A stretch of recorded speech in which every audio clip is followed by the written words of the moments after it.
seats. Good evening to all of you and good evening to all those who have joined us online.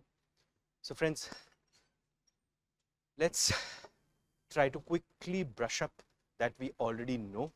We know what the Constitution is. It's the basic fundamental law of the land. We also understand that there are two major types of constitution, written constitution and unwritten constitution. We have also understood what purpose the Constitution serves, and if we do not have a constitution in a country, what detriments it could cause to the common cause of the people. Okay. Now, let us think of a scenario. Think of this, that there is one institution in the country, only one institution, which holds all the powers. It could be legislative powers, administrative powers, executive powers, judicial powers, military powers, etc. But all kinds of powers, various kinds of powers that you can think of, all of that is vested in one single institution. Now, if that institution starts harassing the people, what do you think?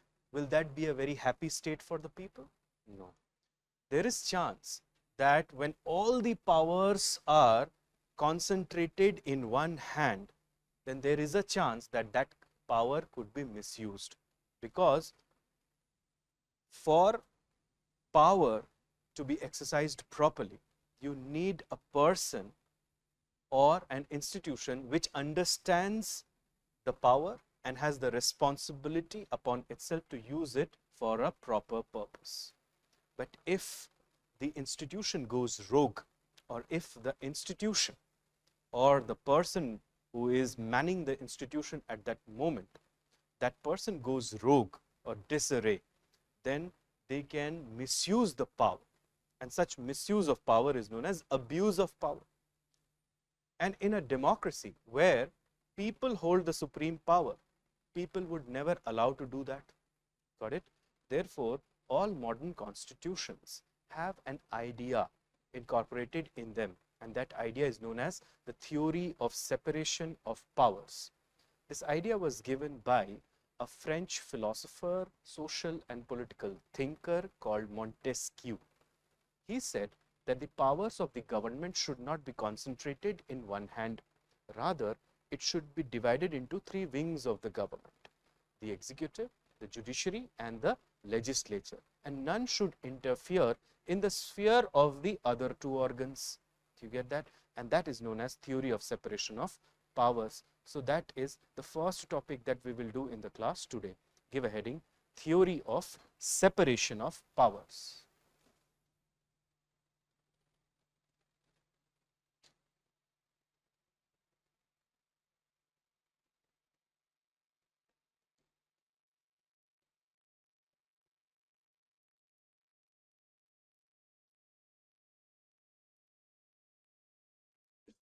Now, look here.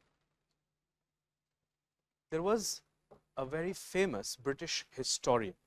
His name was Lord Acton. Now, Lord Acton made a statement. He said, power corrupts and absolute power corrupts absolutely. What is he saying? He is saying कि अगर आपने किसी को power दे दिया और बहुत ज़्यादा power दे दिया, तो उतना उसका दिमाग खराब हो जाए जितना पावर आप उसे दे दो. You get that? Therefore, on all who are exercising power, there has to be a kind of check, so that they utilize the power for common benefit and not for common detriment. Do you get that? So Lord Acton, the British historian, he is saying power corrupts and absolute power corrupts absolutely. Drawing on this idea, or related more or less to this idea, there was an 18th century French philosopher, political and social thinker. His name is Montesquieu.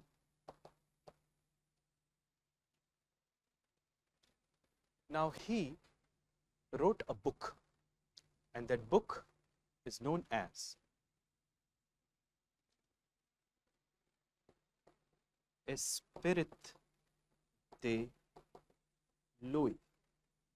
When translated to English, it becomes spirit of the laws. In this book, he has given a model of government. This model of government is known as Trias Politica or tripartite government or the theory of separation of powers. Montesquieu is arguing that all the powers of the government should not be concentrated in one hand, because if all the powers of the government is concentrated in one hand, be it one individual or an institution, then if that individual or institution goes corrupt, then it will be detriment for the society. That's why the powers of the government should be divided into three wings of the government. And what are these three wings? The legislature, the executive, and the judiciary. And combinedly, they should be known as government. Got it? So the Trias Politica or the tripartite form of government proposed by Montesquieu, the French philosopher, thinker, says that governmental powers should be divided into three organs, namely the executive, legislature, and the judiciary. And their sphere should be properly defined and they should be separated from each other. And this separation led to the evolution of the concept of theory of separation of powers. What kind of powers? Governmental powers. The job of the legislature is to make laws. The job of the executive is to execute those laws or administer those laws. And the job of the judiciary is to dispense justice in the light of the laws made by the legislature. Montesquieu says that if we do not do this, suppose in the olden days, I hope you remember, most of the countries had monarchy.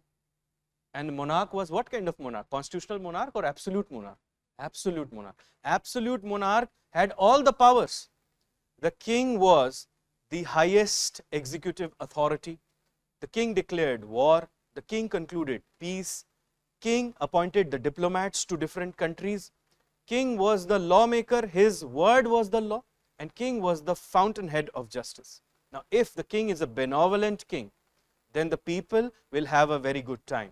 But if the king is acting with malefied intent, then the people will suffer. And history suggests that more bad kings have ruled rather than good kings.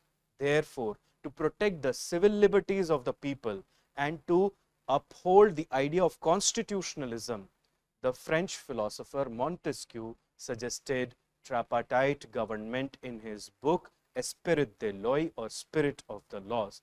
This came to be known as the theory of separation of powers. Do you understand that? And this theory simply says that the powers of the government shall not be concentrated in one institution, rather they should be divided into three wings of the government, each performing their designated task, like the legislature making laws, executive executing the laws made by the legislature, and the judiciary giving justice in the light of the laws. Do you understand that? In this way, the powers will not be allowed to concentrate in one hand.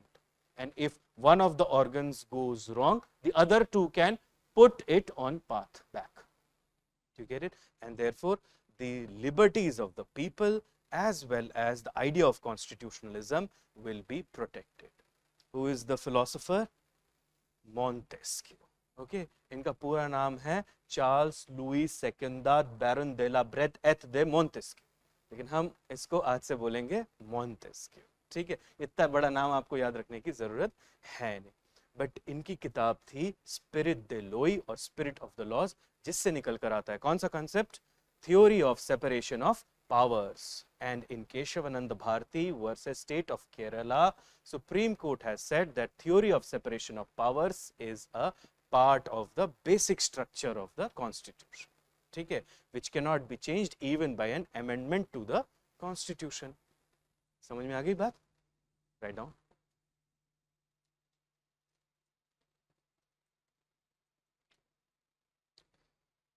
Let's start with a quote given by Lord Acton. So write down. Power corrupts, and absolute power corrupts, and absolute power tends to corrupt absolutely. Power corrupts, and absolute power tends to corrupt absolutely.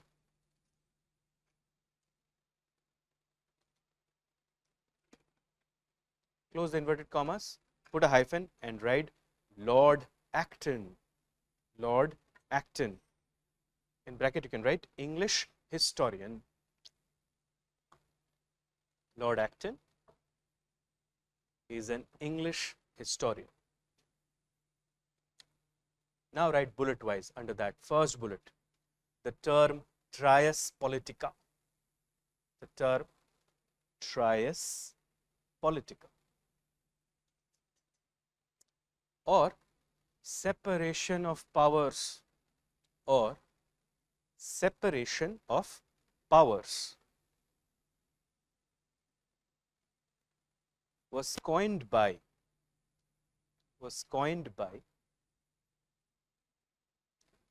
the 18th century French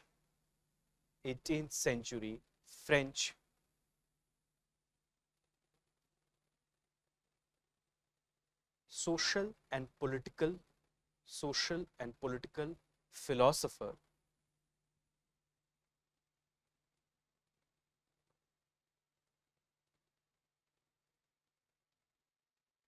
Montesquieu.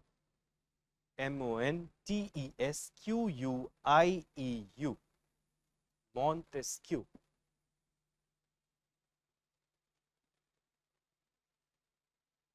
ठीक है, अपने knowledge के लिए margin में इनका पूरा नाम लिख के रखो, ठीक है. The full name is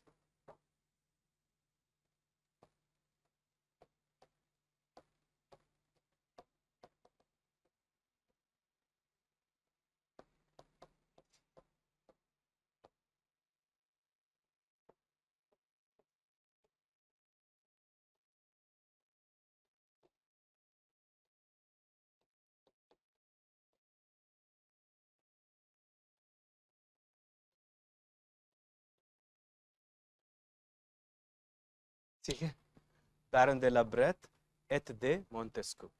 Charles Louis de Secondat, baron de la Brette et de Montesquieu. आपको ये याद रखने की जरूरत नहीं है, ये बस आपके नॉलेज के लिए, आप बस इसे प्यार से मोंटेस्क्यू ही बुलाइए, ठीक है. So now right the next point. Montesquieu in his work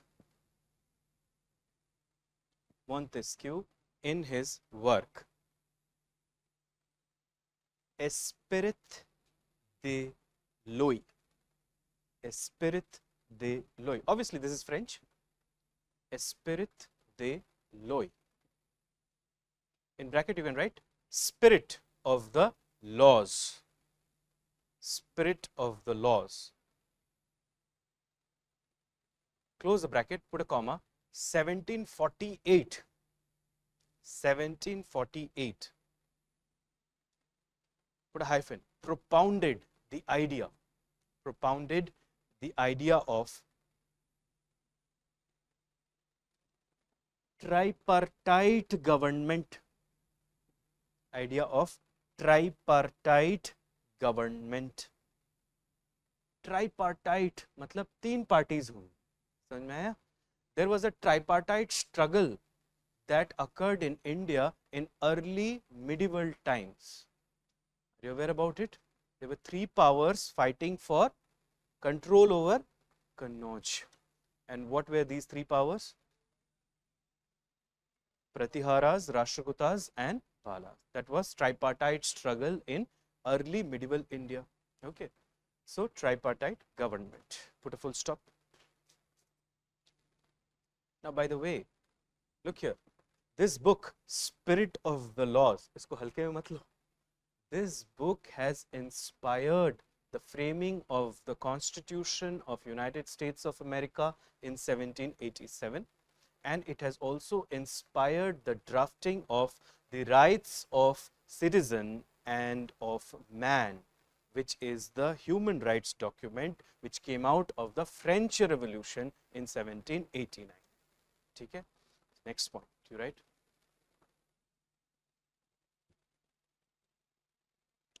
Spirit of the Laws, a great work. Spirit of the Laws, put a comma, a great work on political theory, a great work on political theory and jurisprudence, on political theory and jurisprudence. Jurisprudence, put a comma, inspired the, put a hyphen and then write as A and B. A, Constitution of the United States of America, Constitution of the United States of America.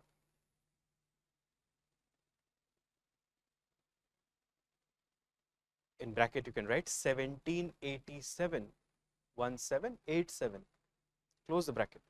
B, Declaration of the Rights of Man, Declaration of the Rights of Man and of the Citizen, Declaration of the Rights of Man and of the Citizen. In bracket you can write 1789, 1789.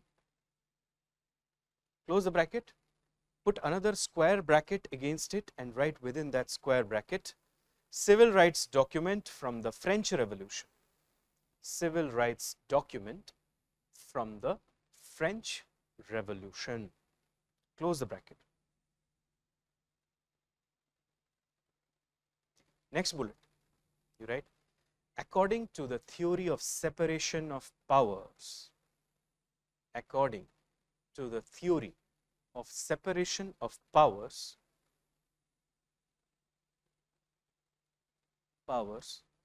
put a hyphen and write, to promote the idea of constitutionalism, to promote the idea of constitutionalism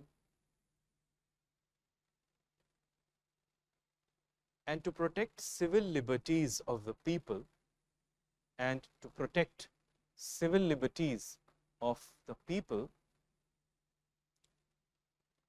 all powers of the government, all powers of the government shall not be vested, all powers of the government shall not be vested. Vested का मतलब invested, vested in one entity, vested in one entity. In bracket you can write individual or institution, individual or institution. Close the bracket, put a full stop. Next bullet, Montesquieu suggested,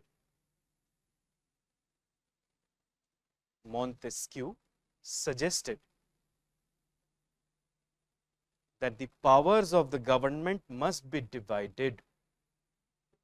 Montesquieu suggested that the powers of the government must be divided into, Montesquieu suggested that the powers of the government must be divided into three branches or organs of the government, must be divided into three branches or organs of the government. Viz dot, VIZ dot, put a hyphen and write executive, legislature and judiciary, executive, legislature and judiciary. जब भी आप ये words लिखें, executive, legislature, judiciary, the E, L and J has to be in capital letters. ठीक है? Put a bracket against it and write trias politica. This is trias politica. Trias politica.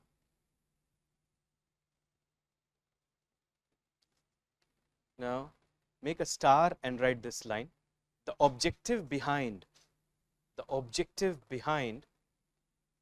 such separation of powers, the objective behind such separation of powers is to prevent the concentration of power, powers of the government, prevent the concentration of powers of the government in a single authority,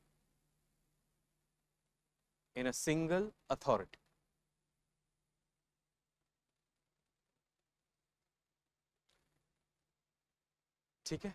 यहां तक बात clear है, समझ में आई? देखो एक बार वापस.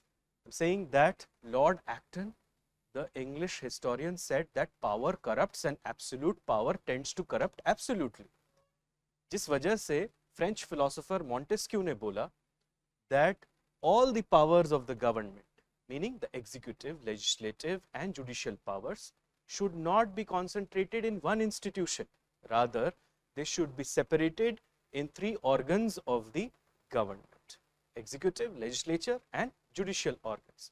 Executive का काम होगा laws को implement करना, judiciary का काम होगा justice देना in the light of the laws, और legislature का काम होगा laws को बनाना. इस तरीके से जो पावर है किसी एक इंस्टीट्यूशन के पास कॉन्सेंट्रेट होकर नहीं रहेगी, so that people can be assured that their civil liberties will be protected. Because if power is concentrated in one institution and if that institution goes rogue or that institution becomes corrupt, it would be detrimental for the liberties and rights of the people. Such a beautiful idea, theory of separation of powers.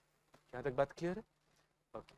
Let's now try to understand how this theory of separation of powers actually works in different kind of political arrangements. So we are taking two different and primary type of political arrangements. One is the presidential form of government, the other one is the parliamentary form of government.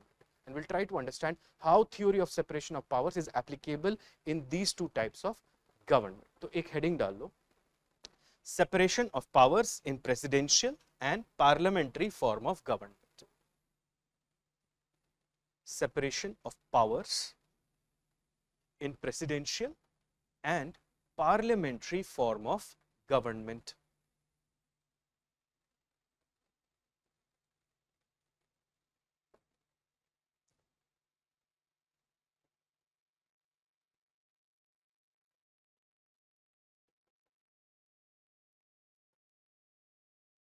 So on one hand we have the presidential form of, yes, go on. Yes.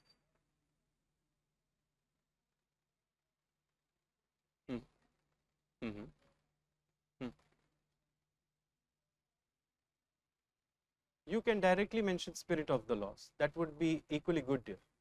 It won't have any impact on the answer. ठीक है? आप लिख सकते हो सीधा spirit of the laws. But हाँ, spirit the law लिखोगे तो अलग लगेगा, क्योंकि mostly लोग spirit of the laws ही लिखेंगे. Okay, drop your pen and look here. We are trying to understand how separation of powers or theory of separation of powers works in presidential and in parliamentary form of government.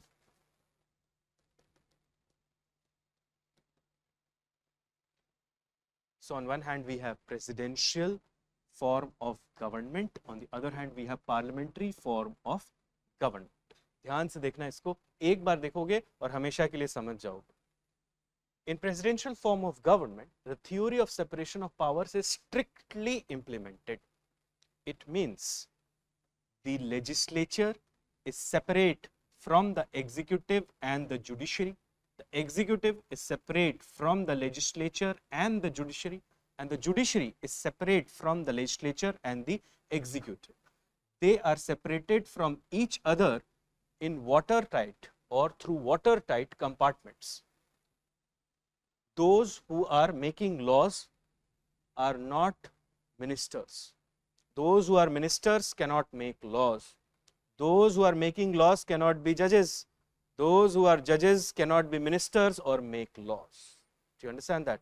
There is strict separation of powers. This type of separation of powers is found in the US Constitution or in United States of America. The executive, the legislature and the judiciary are three different wings of the government. None has to do anything with the other two. Do you get it? That is strict separation of powers. What is the advantage of this type of an arrangement? The advantage is that the executive does not depend on the legislature for its sustenance. In simple words, in India, say for example, where we do not have this kind of separation of powers because India is a parliamentary form of government, the Council of Ministers remain in office till such time they enjoy the majority support in the Lok Sabha. If they lose the majority support in the Lok Sabha, they have to resign. But in this type of an arrangement, the executive's sustenance is not dependent on the majority vote of the legislature or parliament. Do you get it? Therefore, the advantage of this is that you have a stable government and the government completes its tenure every time. But in India, that has not been the case, or in other democracies where you have parliamentary form of government like in Britain. If the Council of Ministers lose support of the popular house means the people's house or Lok Sabha in our context, popular house of the legislature, the Council of Ministers has to resign. ठीक है ना? But in USA that's not the case. That's the advantage. The disadvantage of this is that because they are separated, there is constant friction between the three wings of the government. And because of this constant friction, the overall governance of the country suffers. Do you get it? That's the disadvantage of this kind of an arrangement. There is constant friction among all the organs of the government. अब चलो समझ लेते हैं parliamentary form of government में ये theory of separation of powers कैसे implement होता है. इन parliamentary form of government the judiciary is separated completely from the legislature and the executive. But the same cannot be said with respect to legislature and executive. In fact, here the legislature is the superset and the executive is provided by the legislature. Executive is a subset within the superset of legislature. The ministers of India who are part of the executive are also the lawmakers of India because they sit in the parliament. Do you understand that? Because the parliament, legislature का दूसरा नाम क्या है? Parliament. Because the parliament provides the government. जैसे मैंने आपको बताया था जब भी हम government term use करते हैं loosely तो वो क्या indicate करता है? Executive. Do you understand that? So because the parliament provides the government, it is known as parliamentary form of government. समझ में आ रहा है? In presidential form of government, there is strict separation of three wings of the government. But in parliamentary form of government, there is strict separation of the judiciary with respect to the other two organs. But the executive is a subset of the legislature. Do you understand that? That's why India में हम क्या बोलते हैं? Independent judiciary. लेकिन कभी नहीं बोलते independent parliament, independent executive. समझ में आया? ये जो टर्म हमेशा यूज होगा आपने देखा होगा independent and integrated judiciary. Integrated मतलब it's a string of courts headed by the Supreme Court. Under it are the high courts and under it the lower courts. You get it? इसका फायदा क्या है? What is the advantage of this kind of a system? The advantage is that the ministers are also the law makers. So if the ministers want to execute a particular public policy, they have to have a law to back that policy. In America what happens कि अगर executive ने सोचा कि एक public policy design किया और अब एक law चाहिए उसको implement करने के लिए, तो उनको legislature के पास जाना पड़ेगा और फिर dependent रहना पड़ेगा US Congress के ऊपर. US Parliament का नाम क्या है? US Congress. उसके ऊपर डिपेंड रहना पड़ेगा कि अब अगर यूएस कांग्रेस लॉ बनाकर देती है तो हम उसको एग्जीक्यूट कर पाएंगे. But here what happens is that suppose the policy relates to road or railways or something like that, then the road and railway minister himself can bring the draft in the form of a bill in the parliament, debate over it and get it passed in the parliament and make a law out of it and then implement the law. Do you get it? So the friction here is less between the executive and the legislature. Here there is constant friction between three wings of the government. But क्योंकि judiciary यहाँ पे अलग है, तो आप देखोगे थोड़ा friction चलता रहता है between government and judiciary, legislature and judiciary. ये होता रहेगा. Do you get it? Because it is completely independent. So the advantage of this is it has less friction. But the disadvantage of this is that the executive remains in office till such time it enjoys the majority support of the parliament. The moment it loses the majority support of the Lok Sabha, then the ministers have to resign. So the government becomes what? Unstable. Do you understand that? अगर तो elections के बाद किसी एक particular political party या political coalition को absolute majority मिल गई है, it means more than 50% of the seats, then they can continue and safely work for the 5-year term. But if it is a coalition government with multiple political parties, especially political parties with different ideologies, then किसी का भी किसी भी issue पे मन खराब हो सकता है, वो अपना support पीछे ले सकते हैं, और जैसे ऐसा हुआ तो क्या होगा, गवर्नमेंट जो है वो गिर जाएगी. और अगर गवर्नमेंट गिर जाएगी तो आपको पता है उसका इम्पैक्ट किस पे पड़ेगा, लोगों पे, जो गवर्नमेंट स्कीम्स चल रहे थे वो सारों पे, और बिजनेसेस पे, बिकॉज बिजनेसमैन और the enterprises or the entrepreneurs, they invest by looking at the public policy or government policy. और अगर गवर्नमेंट ही नहीं रहेगी तो वो इन्वेस्ट ही क्यों करेंगे? If they don't invest, you can understand it will hurt growth, it will also hurt tax collection, because जितने goods और जितने services आएंगे उतने तो GST आएगा. Do you get it? Which will in turn hurt what? The public policies and the programs of the government, क्योंकि वो सारे फंड कहाँ से होते हैं? टैक्स मनी से. That's why stable government is the most important thing. When Dr. Bhimrao Ambedkar was presenting the draft constitution in the Constituent Assembly, उन्होंने एक बात कही कि मुझे नहीं मालूम आगे चलकर गवर्नमेंट ऑफ इंडिया क्या काम करेगी या क्या नहीं करेगी, बट एक चीज तो मैं चाहता हूं कि ये कॉन्स्टिट्यूशन जो है वो स्टेबल रहे, एक स्टेबल गवर्नमेंट बना कर दे वो हमेशा. You understand that? Because stability अगर रहेगा तो पॉलिसीज कंटिन्यू होंगी, स्टेबिलिटी रहेगा तो इकोनॉमिक डेवलपमेंट भी होगा. So the disadvantage of this type of government is that it is relatively unstable. तो जो इसका advantage है वो इसका disadvantage है, जो इसका disadvantage है वो इसका advantage. Do you understand that? This type of an arrangement could be found in United Kingdom, in India. Do you get it? Whereas this kind of an arrangement is found in United States of America. ठीक है? First, you write presidential form of government. Give a heading, presidential form of government.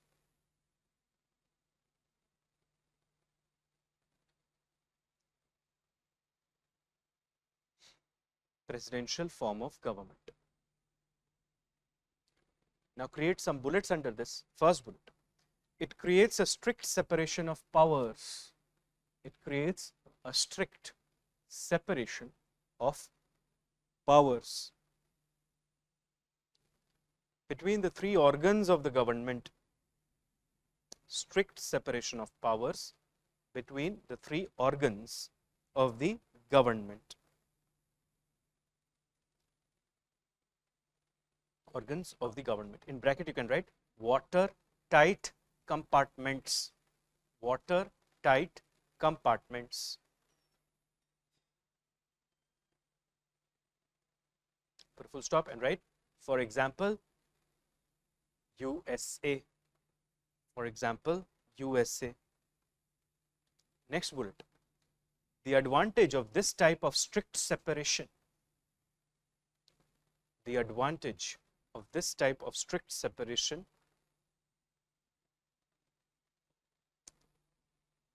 is that it creates a stable government. Is that it creates a stable government.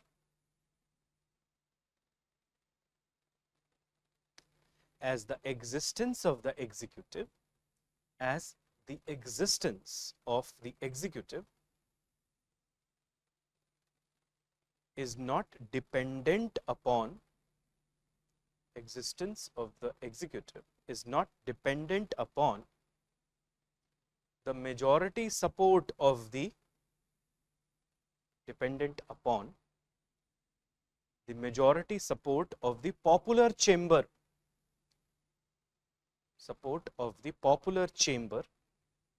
of the legislature,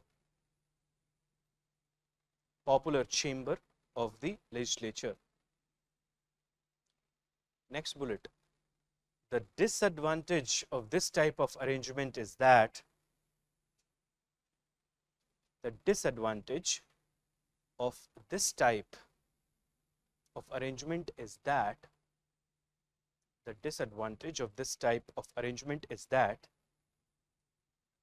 it creates friction,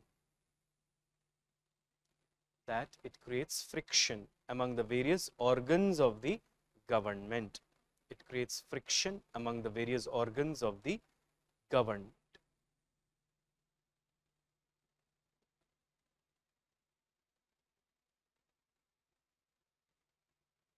अच्छा एक बात बताओ, ये क्यों नहीं adopt किया India ने, वो क्यों अडॉप्ट किया parliamentary form of government? Okay, one is familiarity, because the Britishers had already implemented a kind of parliamentary form of government, although they did not give us full rights, but still a kind of parliamentary form of government they incorporated, especially through the Government of India Act 1935. 2/3 of the Indian Constitution is borrowed from that act alone. तो एक तो familiarity, दूसरा क्या? Yes, in a democracy like India, which is coming out of nearly 200 years of colonial oppression, अगर between the wings of the government friction होने लगता तो कोई भी public policy implement नहीं हो पाती. और उस वक्त आपको पता है कि देश में बहुत ज़्यादा poverty भी है और illiteracy भी, इसलिए government को तुरंत action में आना पड़ेगा. And mostly the banks were also the public banks at that time, because people did not have enough to invest in the economy. Today people have enough, decent amount to invest in the economy, but at that time that was not the case. Do you get it? That's why the makers of the Indian Constitution, उन्होंने सोचा कि चाहे जो भी हो जाए हमको friction नहीं होने देना है between different organs of the government. That was the second reason. The first primary reason was familiarity.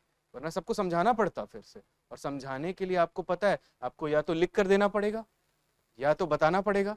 Both are costly affair. Further, people mostly were illiterate. They could not understand how the government work will function. ठीक है, और इसमें कुछ complications भी होते हैं आगे. We'll talk about that.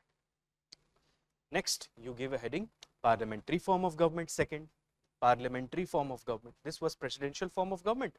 Second, you write parliamentary form of government.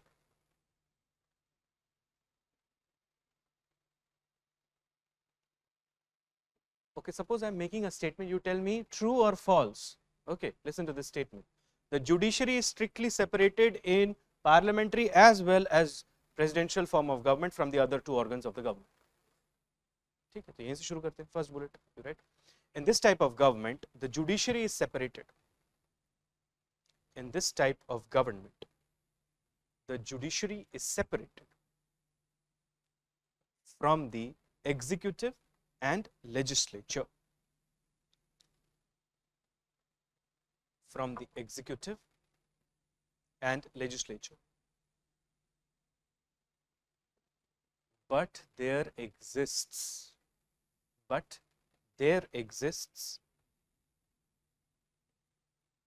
no strict separation of powers. There exists no strict separation of powers between the executive and the legislature. Separation of powers between the executive and the legislature. Put a full stop and continue. The executive is a subset of the legislature. The executive is a subset of the legislature, and drawn from it, from it. Example in UK or India. Example in UK or India. Full stop. Next bullet. The advantage of this type of separation is that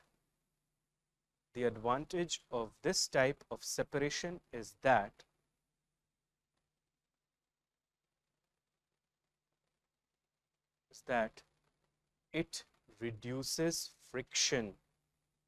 It reduces friction between the executive and the legislature.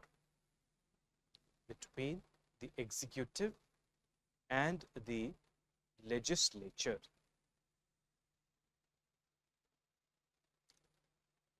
क्या मैं ये बोल सकता हूँ parliamentary form of government के context में that the law enforcers are also the law makers? पर क्या यहाँ बोला जा सकता है वो? No. So in bracket you write law enforcers are also the law makers. Law enforcers are also the law makers. Law enforcers are also the law makers. Close the bracket. Can I say all lawmakers are law enforcers here? No, but all law enforcers are lawmakers? Yes. ठीक है. In fact आप minister रह ही नहीं सकते 6 महीने से ज्यादा अगर आप पार्लियामेंट के मेंबर भी ना बन पाए तो. Do you understand that? That's a condition in the Indian Constitution. So all the ministers are also lawmakers, but all the lawmakers are not ministers. ठीक है. Next point. Right? The disadvantage of this type of arrangement is that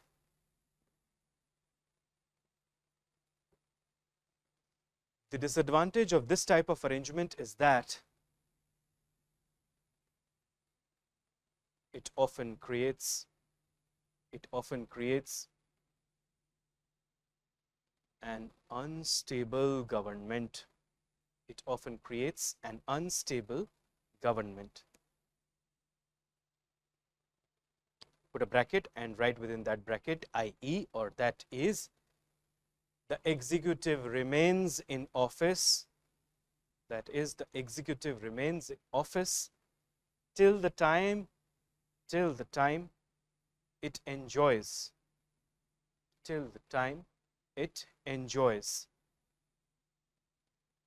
the support of the popular chamber or popular house भी लिख सकते हो. Till the time it enjoys the support of the popular chamber of the legislature. Popular chamber of the legislature. ठीक है. ध्यान से देखो अब. The theory of separation of powers is applicable in presidential form of government as well as in parliamentary form of government. But फर्क क्या है?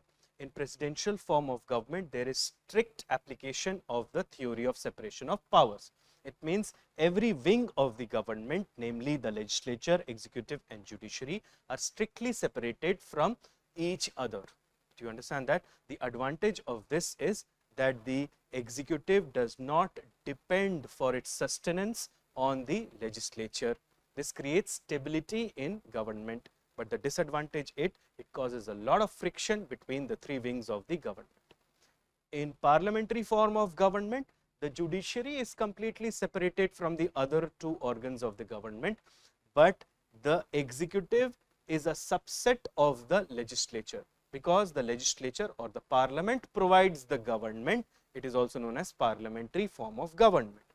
The advantage is that it creates less friction between the executive and the legislature because the law enforcers are also the lawmakers. Whereas the disadvantage is the government always remains in office till such time it enjoys the support of the Lok Sabha or the popular chamber of the legislature. The moment the government loses the support of the Lok Sabha, it has to resign. So it creates unstable government. ठीक है. अब एक चीज देखो. In India, there is no strict application of theory of separation of powers. Say yes or no to that. Yes, in India actually what exists is not separation of powers, but separation of functions when it comes to executive and legislature, and separation of powers when it comes to judiciary and the other two organs. You understand that? Separation of function का क्या मतलब है? मतलब function का मतलब क्या होता है? Role. Do you understand that? Minister जब अपनी मिनिस्ट्री में बैठते हैं तो वो किसके पार्ट बन जाते हैं? एग्जीक्यूटिव के. बट जब वो पार्लियामेंट में बैठते हैं तो वो किसके पार्ट बन जाते हैं? लेजिस्लेचर के. So the same person has two different functions or two different roles, one in the ministry as part of the executive and one in the legislature as part of the legislature. So in the ministry he is a law enforcer, whereas in the legislature he is a lawmaker. Therefore in India there exists separation of functions rather than separation of powers so far as the executive and legislature are concerned, although the judiciary is strictly separated from the other two organs. That's why we say India has independent judiciary. ठीक है, write a note.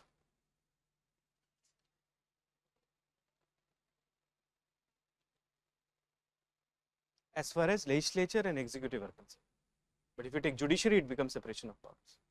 ठीक है, it's loosely implemented there, here it is strictly implemented. ठीक है, कौन है, किसने दिया ये आइडिया? मॉन्टेस्क्यू. ठीक है, याद रखो, write a note. In India there is a separation of functions. In India there is a separation of functions rather than a strict separation of powers, rather than a strict separation of powers.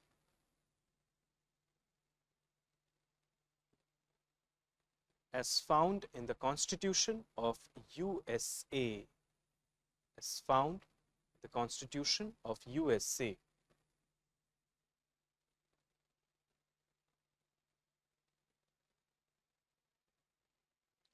अच्छा, एक चीज देखो अब ध्यान से.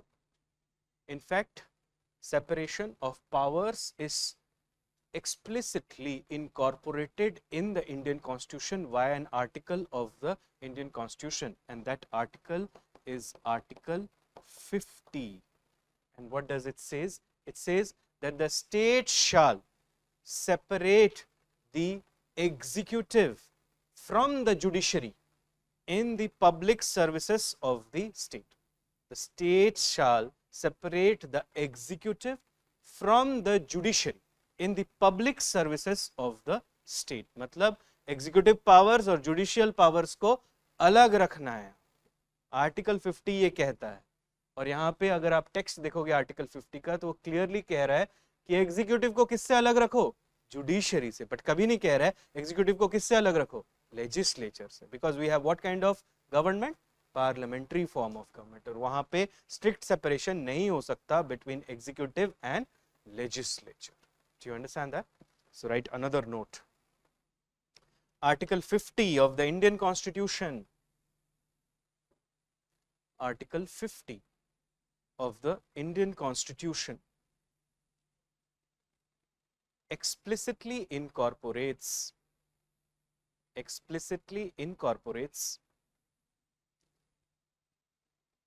the theory of separation of powers. The theory of separation of powers.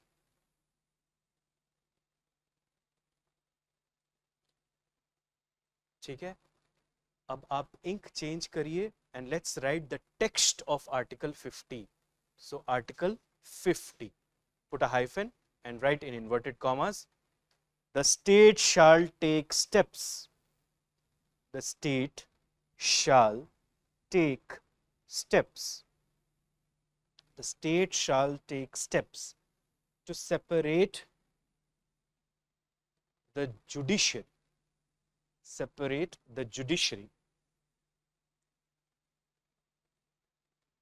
from the executive, separate the judiciary from the executive in the public services of the state. Separate the judiciary from the executive in the public services of the state. public services of the state. Close the inverted commas, put a full stop.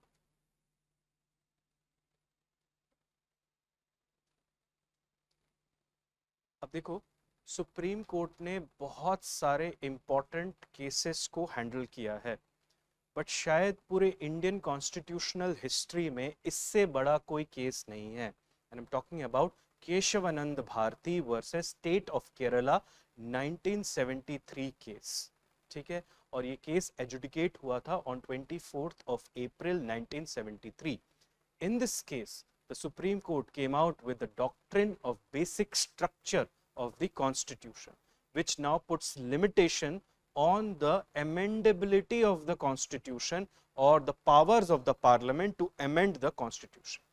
Doctrine of basic structure ये कहता है that there are some basic elements in the Constitution which cannot be changed even by an amendment. और theory of separation of powers को क्या कहा गया? It's a part of the basic structure. तो कल के दिन ये नहीं हो सकता कि मिनिस्टर्स जो हैं वो जज भी बन जाएं या जज जो हैं वो लॉ मेकर बन जाएं. Do you get it? So make a star and write this. The Supreme Court of India, the Supreme Court of India in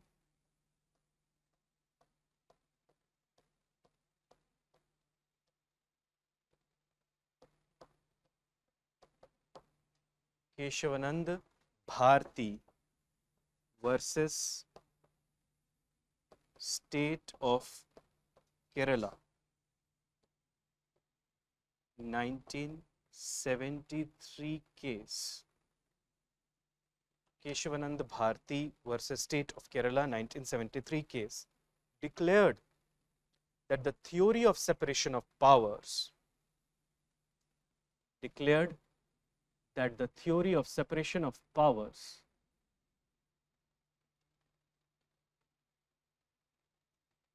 is a part of the basic structure,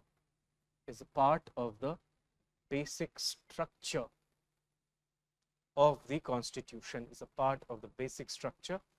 the Constitution, which cannot be destroyed even by an amendment to the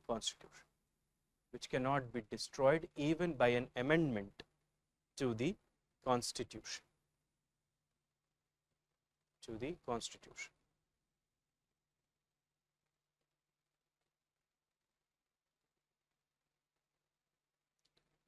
ठीक है.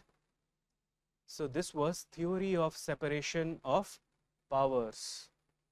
एक चीज आप ध्यान दीजिए यहाँ पर, that Keshavananda Bharati versus state of Kerala या और भी जो भी केसेस हमारे रेफरेंस में आएंगे with respect to learning Indian polity and constitution, हम उन केसेस के उसी एस्पेक्ट को लेंगे जो कॉन्स्टिट्यूशन या इंडियन पॉलिटी से लिंक हो रहा हो. We will not go into the case itself. Then this becomes law optional. Do you understand that? There is no requirement to go into the details of that case because ये case तो काफी लंबा होगा. It will run into several hundreds of pages. That will take us away from the actual demand of the examination. ऊपर से ये है क्या? General studies. ठीक है ना? It is not optional, which is special studies. So आप उतना ही ध्यान रखिए जितना क्लास में कहा जा रहा है with respect to these cases. Okay? So that was the theory of separation of powers. Quickly flip your pages and see if you are comfortable with the content of it, and if there is any doubt, please feel free to ask, and if there are none, we will move to the next topic. All those who are attending online, please go through the pages.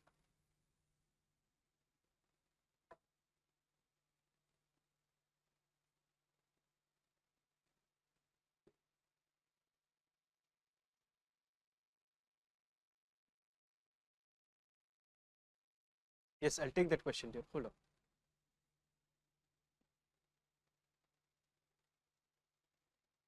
क्योंकि government of India act के under जो government बनी थी वो parliamentary form of government थी 1935 के. जो provincial legislatures बने थे हर जगह, Congress ministries were formed, 28 months of Congress rule, and finally the ministries they resigned on the call of quit India. तो वो सारे parliamentary form of government. Yes, go on dear, what was your question?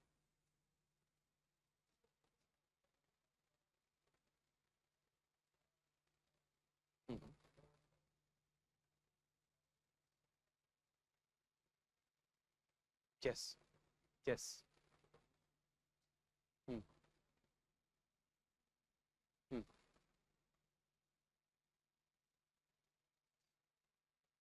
Yes, but there is a difference between decentralization and between separation. ध्यान से समझो.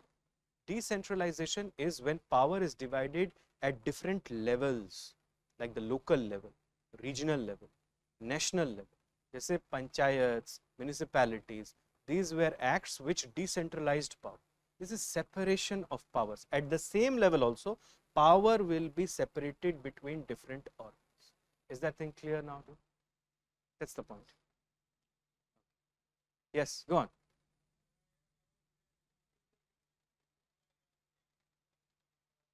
Okay. Now, diarchy was a concept which the Britishers introduced in India, mostly by the Government of India Act 1990. उसमें क्या होते थे, दो type के subjects होते थे. एक होता था रिजर्व्ड सब्जेक्ट्स और दूसरा होता था ट्रांसफर्ड सब्जेक्ट्स. तो जो ट्रांसफर्ड सब्जेक्ट्स थे वो सारे सब्जेक्ट्स दिए जाते थे स्टेट्स, या उस समय उनको बोला जाता था प्रोविंसेस. तो प्रोविंसेस के पास अपना provincial legislature हुआ करता था, like the Bengal province, the United province, the Central province, the Madras province, the Bombay province. These were the provinces at that time. तो सबका अपना अपना legislative assembly हुआ करता था. जैसे the Bombay Legislative Council के ही members थे फिरोज शाह मेहता, गोपाल कृष्ण गोखले, ये सब उनके members थे. Do you understand that? तो डायरकी के अंडर क्या किया गया था कि दो तरीके के सब्जेक्ट्स बनाए गए थे. एक तो था रिजर्व्ड सब्जेक्ट्स और दूसरा था ट्रांसफर्ड सब्जेक्ट्स. तो जो ट्रांसफर्ड सब्जेक्ट्स थे वो दिए जाते थे प्रोविंसेस को कि आप इस पे लॉज बना सकते हो, और जो रिजर्व्ड सब्जेक्ट्स थे they were reserved for the governor. और ऐसा ही सेंट्रल लेवल पे भी होता था. एक सेंट्रल लेजिस्लेटिव काउंसिल होती थी, उसको भी reserved subjects, sorry transferred subjects पे लॉ बना सकती थी. लेकिन जो रिजर्व्ड सब्जेक्ट है उस पे सिर्फ governor general in council in consultation with his council would make laws. और ये जो काउंसिल के मेंबर्स होते थे, जो गवर्नर जनरल का एग्जीक्यूटिव काउंसिल होता था, उसके जो मेंबर्स होते थे, they are not representatives of the people but appointees by the colonial government. That was the point here. Is that thing clear? And separation of powers बिल्कुल न लगे. Separation of powers क्या कह रहा है, जितने भी गवर्नमेंट के पावर है उनको किस में तोड़ दो, तीन ऑर्गन्स. ठीक है. अब मेरा एक yes go on go on. हम्म हम्म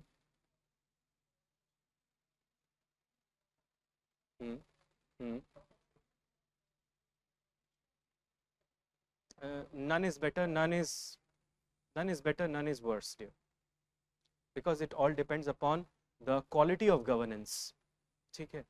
और quality of governance will be improved only when citizens will be empowered.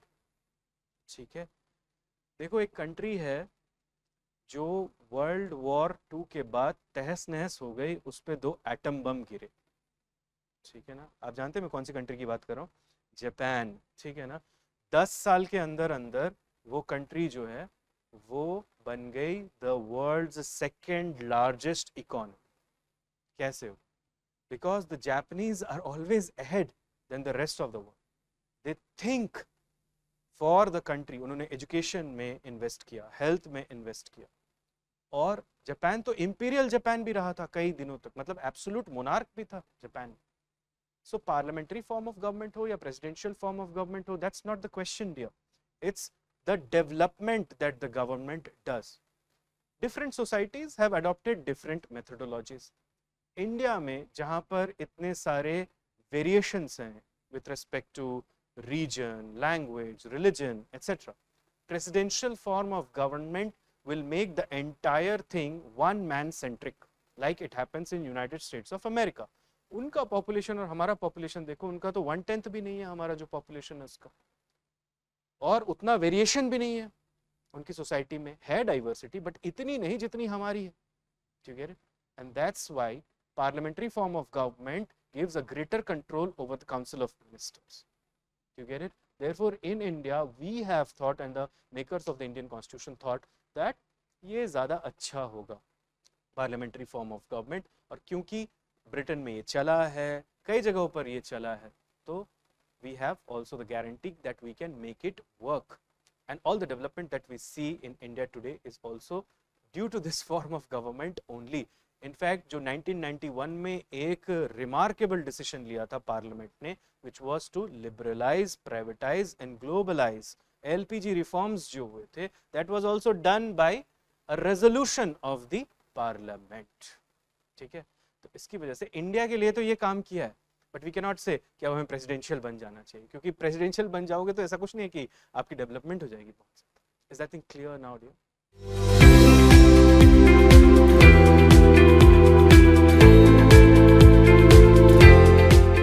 Give a heading, important doctrines. Important doctrines. We are now to discuss some of the doctrines which are found, or one of it is not found in the Indian Constitution, but still we will discuss that for the sake of completion of our discussion on this topic. Important doctrines. Okay? Now drop your pen and look here. The first doctrine is the doctrine of checks and balances. Now this doctrine emanates from the Constitution of United States of America, and this doctrine is a natural supplement to the theory of separation of powers. जब भी आप theory of separation of powers की बात करेंगे तो आपको इस doctrine के बारे में सोचना पड़ेगा ही. Do you understand that?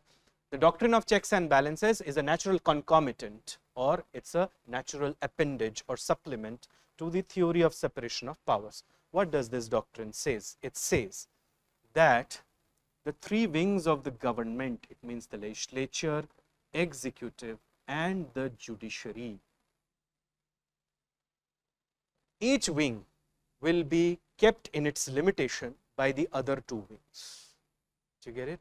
It means the executive will check the legislature and the judiciary.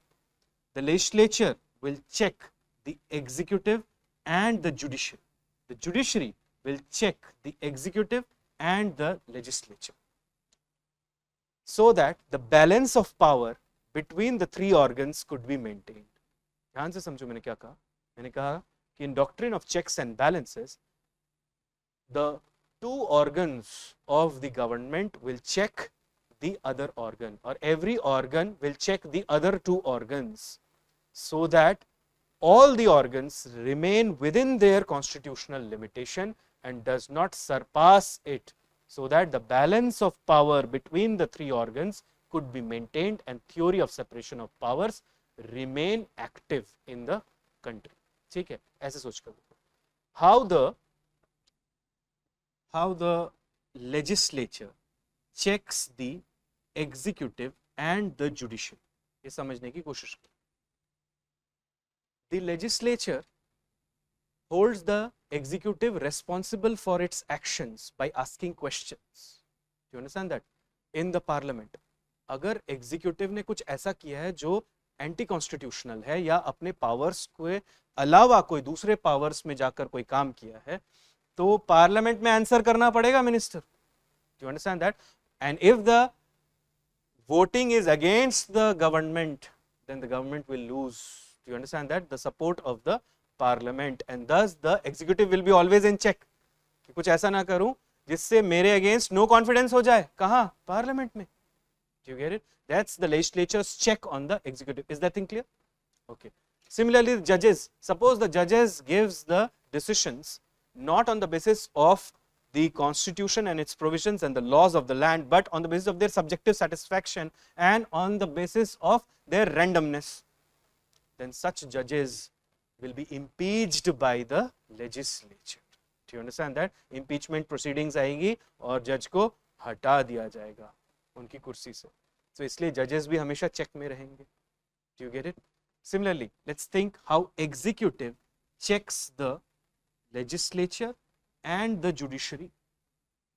When the parliament will be summoned, when the parliament will be prorogued, when the house will be dissolved, all of this is in the hands of the executive. Summoned मतलब कब लोकसभा और राज्यसभा की sittings होंगी, कौन से session में क्या discuss होगा, all of that is decided mostly by the government. Do you understand that? The government is also known as the treasury benches in the parliament. The other is known as the opposition benches. Do you understand that? Opposition का काम क्या है? Government से question करना, और government का काम क्या है? Public policy को implement करना after discussion in the parliament. Do you understand that? So the executive can keep the legislature in check by that way. Do you understand that? समझ लो, government enjoys support in the Lok Sabha, yet the Lok Sabha is such that the other members are not allowing the government to function, then the government can dissolve the Lok Sabha. Do you get it? So that's a check on the legislature. Similarly, the judges of the Supreme Court, they are appointed and removed by the president. Obviously, they are appointed in consultation with the Chief Justice of India and removed after an adverse vote in the parliament. So, executive has a kind of control over the judiciary as well. और ये तो जग जाहिर है कि how judiciary can check the executive and the legislature. If the government or the executive does something which is not for it to do or falls outside its jurisdiction, then the judiciary will pull up the officers, even the ministers, to the court, asking them questions that why did you do so, or they fail to do something, then there is judicial activism. बोलते हैं सरकार, आपने देखा court से order release होता है कि IAS officer के लिए आप करो ये काम. Do you get it? If you haven't done, that's a check by the judiciary. Similarly, if a law is made by the parliament which takes away the fundamental rights or breaks the basic structure of the constitution, then the judiciary will declare such a law as null and void. It will strike down the law. So the judiciary checks the executive and the legislature. The executive checks the legislature and the judiciary, and the legislature checks the executive and the judiciary. Do you understand that? So legislature checking the other two, executive checking the other two, judiciary checking the other two, each organ checking the other two, so that the balance of power between the organs is maintained and one organ does not become too much powerful, so that it again leads to concentration of power in one institution. Do you understand that? That's why theory of separation of powers के साथ साथ आप ये समझ लो, doctrine of checks and balances comes as a natural concomitant. जैसे कपड़े धोने वाले पाउडर के साथ टिकिया फ्री, वैसे ही समझ कर देख लो theory of separation of powers के साथ doctrine of checks and balances free. But theory of separation of powers comes from the writings of Montesquieu. Doctrine of checks and balances comes from the writing of the US Constitution, the text of US Constitution. Okay, एक बार फिर से सुनो. Doctrine of checks and balances is an appendage or a supplement to the theory of separation of powers. Doctrine of checks and balances ये कहता है that every organ of the government will check the other two organs so that the balance of power between the organs is maintained and concentration of power in one organ never happens. The legislature checks the executive and the judiciary, the executive checks the legislature and the judiciary checks the executive and the legislature. In Kannadasan versus State of Tamil Nadu 1996 case, the Supreme Court said that the doctrine of checks and balances is incorporated in the Indian Constitution. ठीक है, लिखो. First doctrine is doctrine of checks and balances.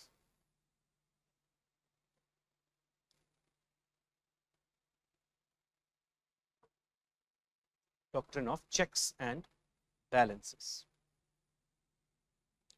Under this you write bullet wise. First, it originated from the Constitution of USA. It originated from the Constitution of USA. Put a full stop. Under this doctrine,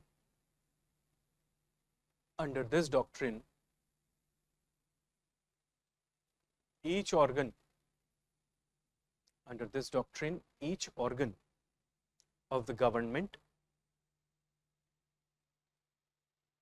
exercises control government exercises control over the other two organs,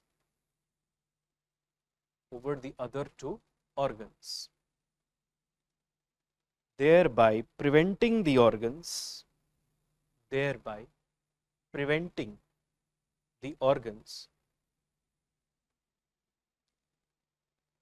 from exceeding their constitutional authority.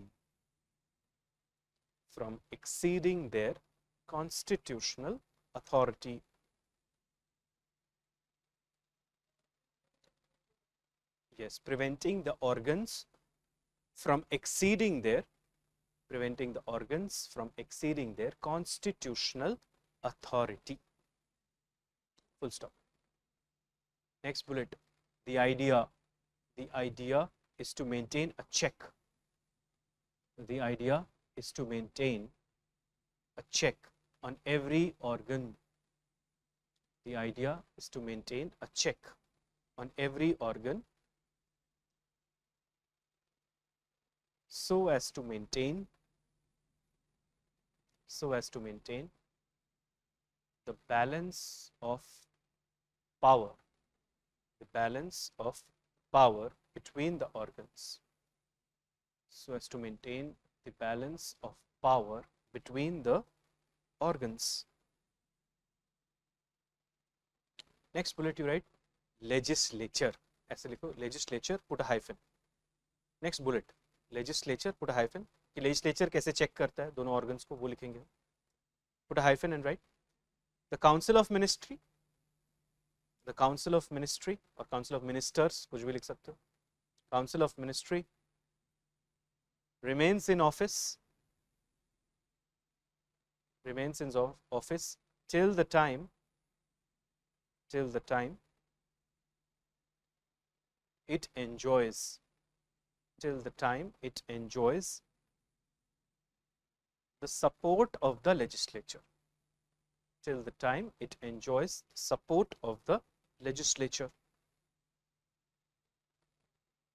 Put a semicolon and continue that point. The judges of the Supreme Court can be removed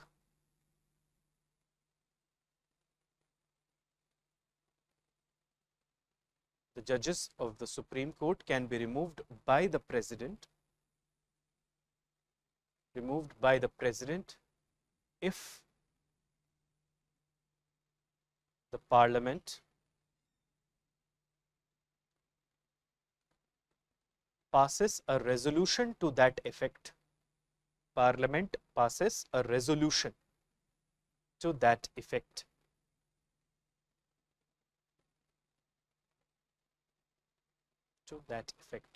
ये special majority से होता है. We'll understand the different kinds of majority as we go on. Next bullet you write executive. ये executive कैसे check करता है बाकी दोनों organs को. Executive, put a hyphen and write the summoning. Summon, ing, SUMMON, summon, ing. Summoning का मतलब बुलाना. Put a comma. Prorogation, PROROGATION,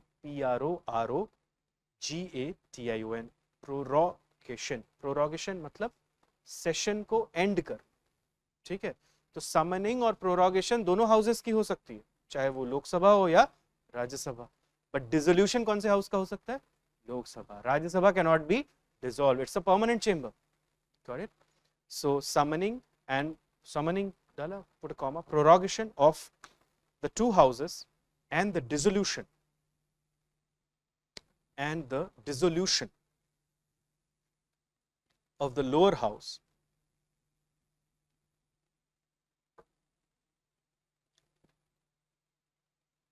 is done by the president,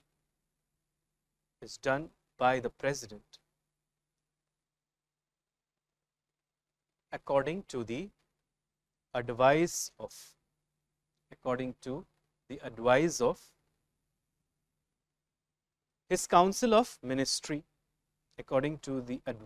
his council of ministry,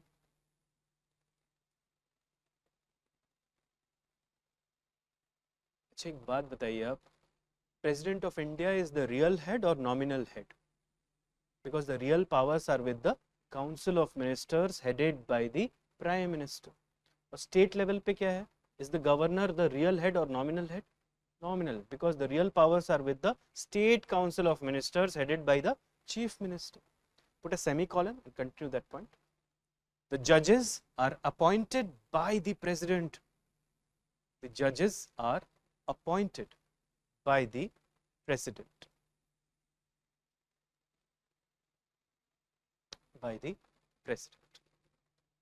Next bullet you write judiciary. Judiciary कैसे check करता है बाकी दोनों organs को? Judiciary, put a hyphen and write, it can declare an act of the legislature. It can declare an act of the legislature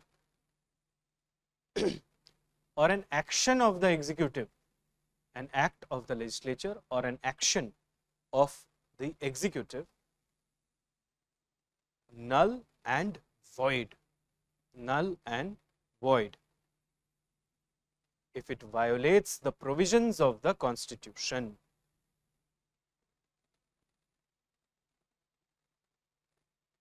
It violates the provisions of the Constitution.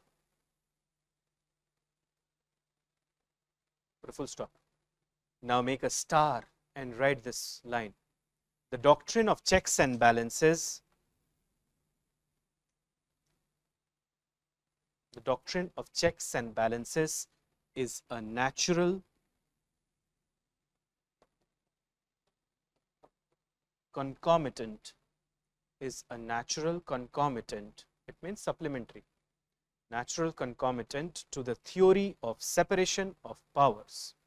It's a natural concomitant to the theory of separation of powers.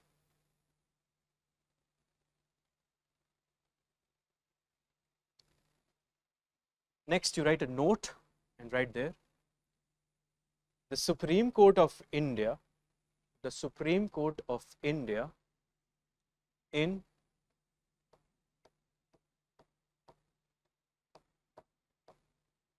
Kannadasan versus State of Tamil Nadu, 1996 case.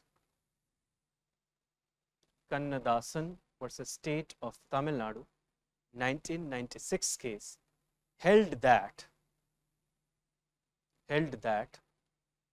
the Indian Constitution incorporates, held that the Indian Constitution incorporates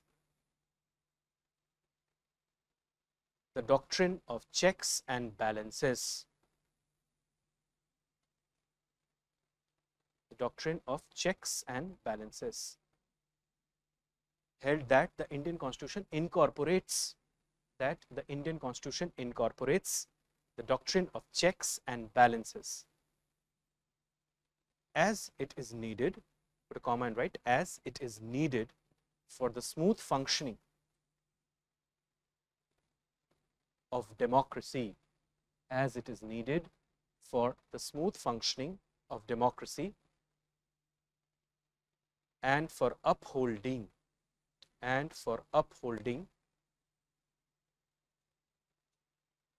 constitutionalism in India, and for upholding constitutionalism in India.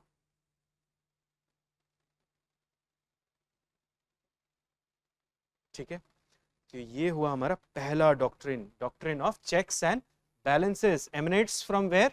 The Constitution of United States, is a natural concomitant of what? Theory of separation of powers. Do you understand that? And Supreme Court says that doctrine of checks and balances is incorporated in the Indian Constitution. क्योंकि theory of separation of powers है तो ये भी होगा. Together, have you heard about something called judicial activism? वो होता ही इसलिए, ठीक है, to maintain the checks and balances. ठीक है.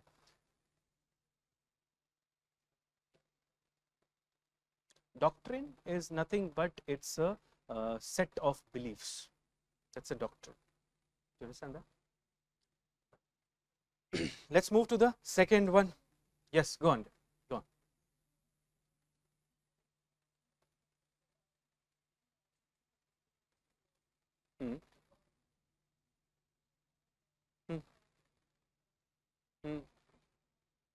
Hmm.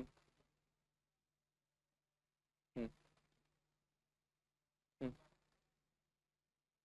Yes, in USA also, dear, the US president can be impeached by the US Congress. There's a possibility. And no no bill of the US Congress becomes an act without the signature of the president. So ho gaya, checks and balances. It occurs there as well. Is it clear now, dear? Okay. Let's move to the second doctrine. The second one is, already discussed something about it, but let's discuss it at length. Doctrine of basic structure. Give a heading.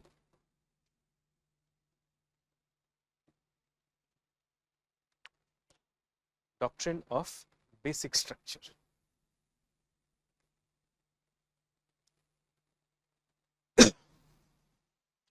अब ध्यान से The doctrine of basic structure is a judicial innovation in India. It came into existence when the Supreme Court pronounced it in the famous Keshavananda Bharati versus the state of Kerala 1973 case. The Supreme Court said that there are few basic things in the Constitution. They are like the pillars of the Constitution, and they cannot be changed even by an amendment to the Constitution. Because if we change them, it would be like making a new Constitution, which will defeat the dream of the makers of the Indian Constitution. Because the Indian Constitution is the product of the Indian freedom struggle. Do you understand that? And therefore, the Constitution has been made by keeping the values of the freedom struggle intact. So, if the basic pillars of the Indian Constitutions are removed by amendments to the Constitution, it would be like making a new Constitution, and the Parliament does not have the power to make a new Constitution. Only the Constituent Assembly has the power to make a new Constitution. It no longer exists. Do you understand that? That is the doctrine of basic structure. Ab Keshavananda Bharati case and in subsequent cases, the Supreme Court has highlighted that this is also a part of basic structure, that is also a part of basic structure, but the list is a non-exhaustive list. ठीक है, मतलब और भी कुछ add हो सकता है इस बेसिक स्ट्रक्चर में, and this has become a point of criticism as well for the judiciary, क्योंकि जुडिशरी कुछ भी ऐड कर सकती है with respect to the basic structure. But again we have to bow down to the judiciary because the makers of the Indian constitution said that the Supreme Court of India will be the final interpreter of the Constitution. ठीक है? Is there any mention of this doctrine in the Constitution? हो ही नहीं सकता. There is no mention of the term basic structure. There is no mention of the term basic structure anywhere in the Constitution of India. Anywhere in the Constitution of India. Put a full stop. It is a judicial innovation. It is a judicial innovation.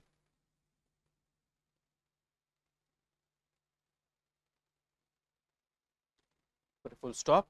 It was the Keshavananda Bharati case. It was the Keshavananda Bharati case that brought this doctrine into the limelight. That brought this doctrine into the limelight.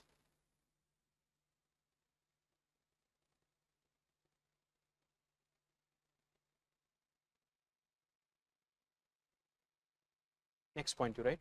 According to this doctrine, there are some basic features. According to this doctrine, there are some basic features of the Indian Constitution. Basic features of the Indian Constitution that makes the basic structure of the Constitution. That makes the basic structure of the Constitution.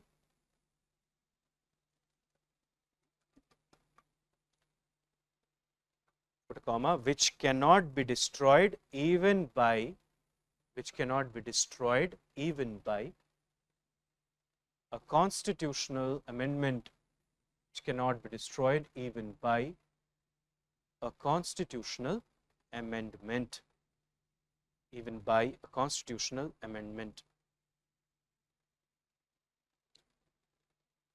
Next bullet, you write the idea of basic structure of the Constitution, the idea of basic structure of the Constitution has evolved gradually,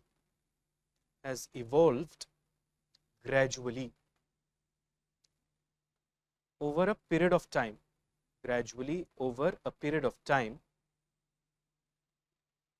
through many cases,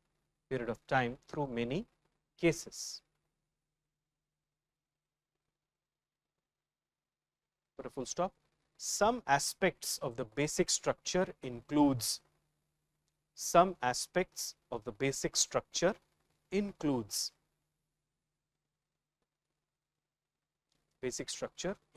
put a hyphen,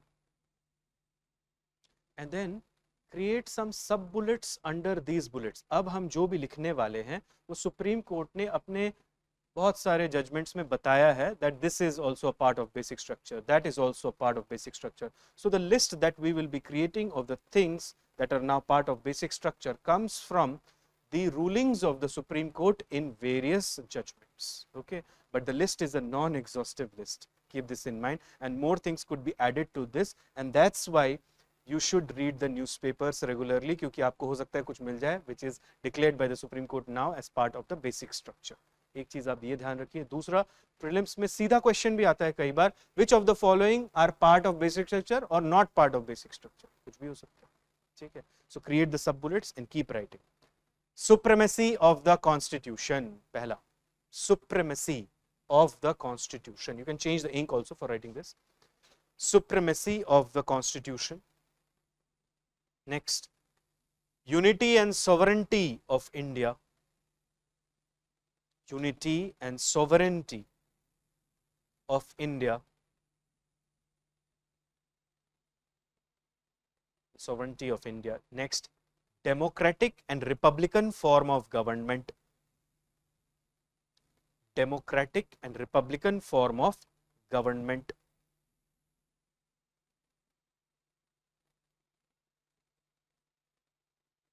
Federal character of the Constitution. Federal character of the Constitution. Secular character of the Constitution. Secular character of the Constitution.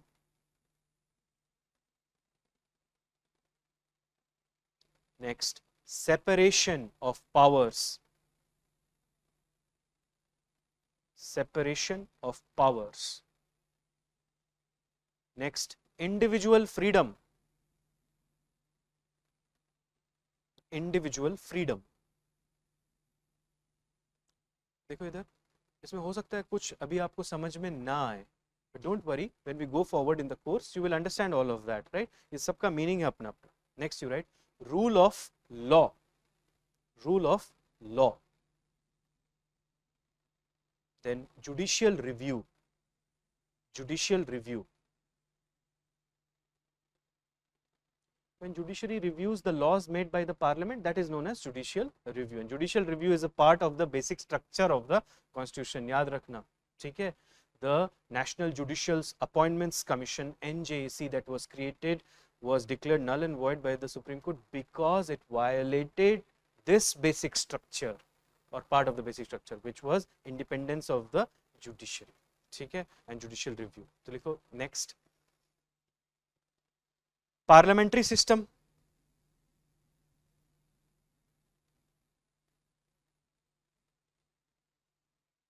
Rule of equality. Rule of equality. Parliamentary system, then rule of equality, then harmony and balance between fundamental rights and DPSPs. Harmony and balance between fundamental rights and DPSPs. Directive principles of state policy.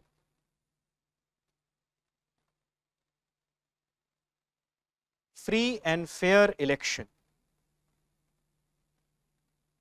Free and fair election. Elections कर लो. Free and fair elections. Then limited power of the parliament to amend the constitution. Limited power of the parliament to amend the constitution.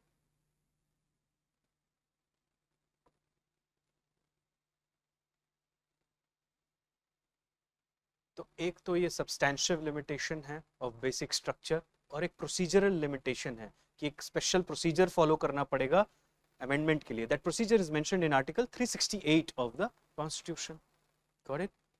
Next you right power of the Supreme court under articles 32, 136, powers of the Supreme Court under articles 32, 136, 142 and 147. 32, 136, 142 and 147. These are nothing but different jurisdictions of the Supreme Court. We'll learn about them. Writ jurisdiction, appellate jurisdiction, original jurisdiction, advisory jurisdiction. यही है सब. ठीक है.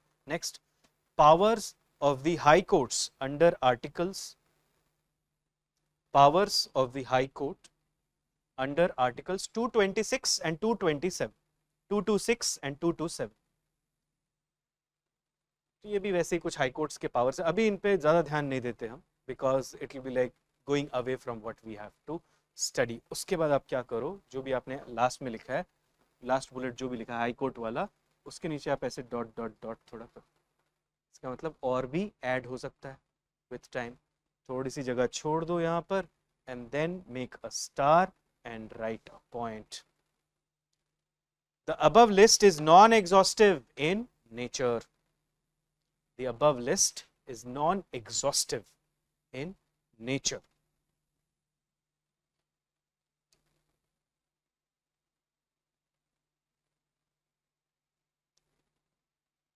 Got it?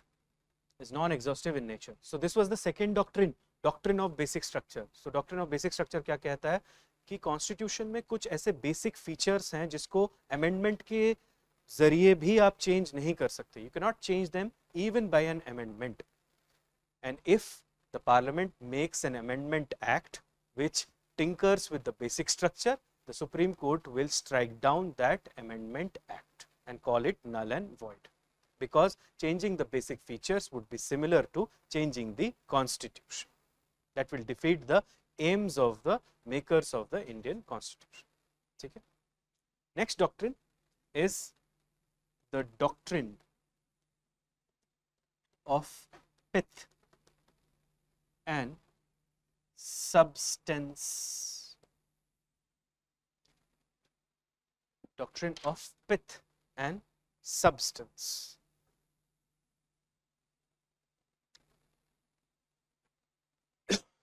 अब एक चीज देखो. The doctrine of pith and substance was first acknowledged by the Canadian Constitution. It was also to be found in the Government of India Act 1935. Pith और substance, इन दोनों words का मतलब समझो. Pith means the essence of something. You get it? The very core of something is pith, and substance means the most important part of something.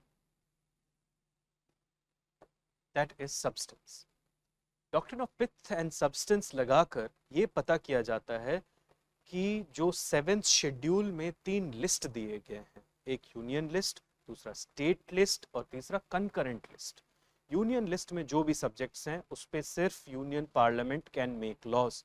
State list contains those subjects over which only state legislature can make laws, and concurrent list contains those subjects on which the parliament as well as the state legislature can make laws. तो कोई subject actually कौन से list में है, that is determined on the basis of pith and substance. तो subject के essence को देखा जाता है पहले, उसके बाद उसके मोस्ट इंपॉर्टेंट पार्ट को देखा जाता है. समझ लो वो सब्जेक्ट डायरेक्टली मेंशन नहीं है किसी लिस्ट में, but किसी लिस्ट से निकलता है. Do you understand that? Who will decide that? Supreme Court, because it's the final interpreter of the Constitution, and while interpreting it applies a doctrine. And what is that doctrine called? Doctrine of pith and substance. Similarly, on the concurrent list or on a subject in the concurrent list, included in the concurrent list, both the union legislature as well as the state legislature has the freedom to make laws. If both of them make laws on the same subject, then which law will uphold? Which law will override? The union law as a general principle. But in one case, the state law will override the union law if the state law has got the acknowledgement of the president. Do you understand that? It means center ने मान लिया उसको. Then the state law will override the union. Do you understand that? तो actually कोई subject matter जो है वो किस लिस्ट में है? 7th शेड्यूल में 3 लिस्ट दिए गए हैं, union list, state list and concurrent list.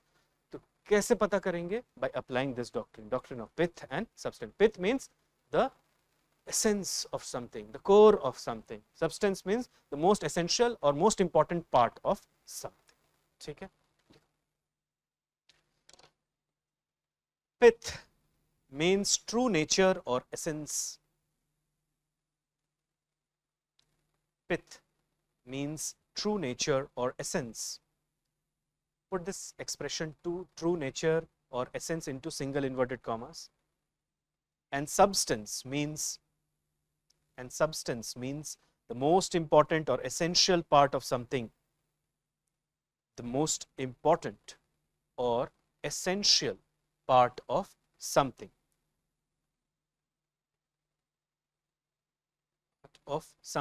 Close the inverted commas, put a full stop. Next bullet. This doctrine was first acknowledged. This doctrine was first acknowledged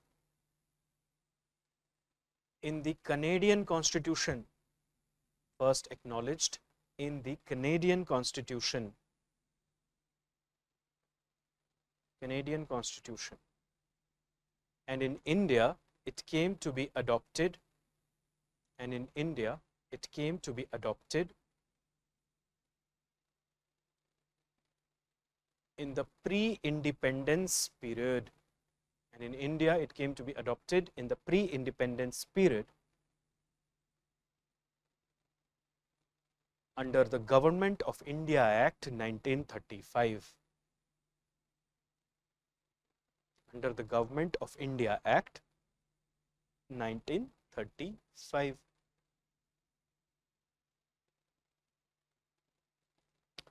Next bullet. This doctrine is usually applied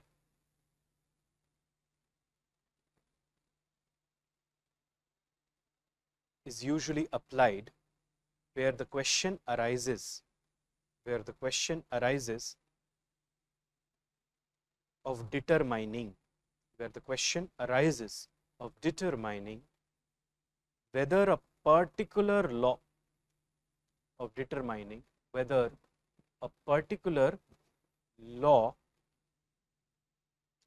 relates to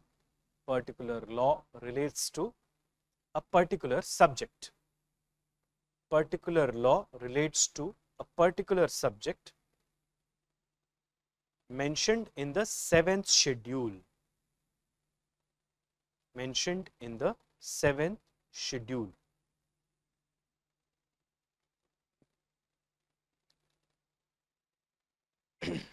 Next bullet. The doctrine is employed in such cases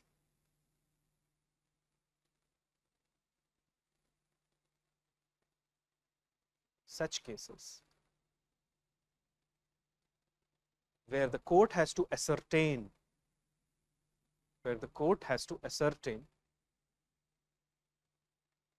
whether the matter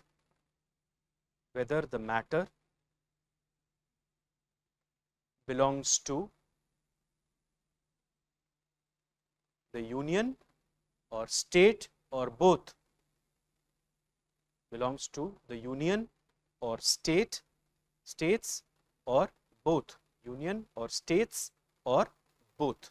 इसका मतलब वही हुआ, union list, state list and concurrent list. Next bullet you write, this doctrine is also applied in cases related to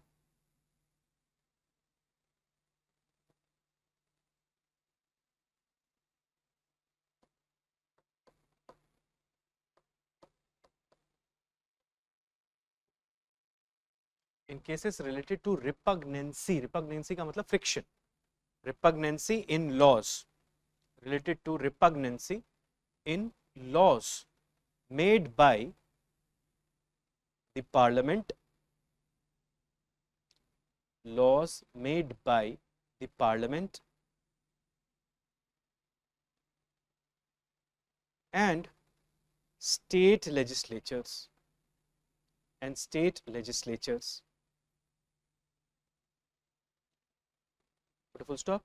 In such cases, this doctrine helps in resolving the conflict. Helps in resolving the conflict.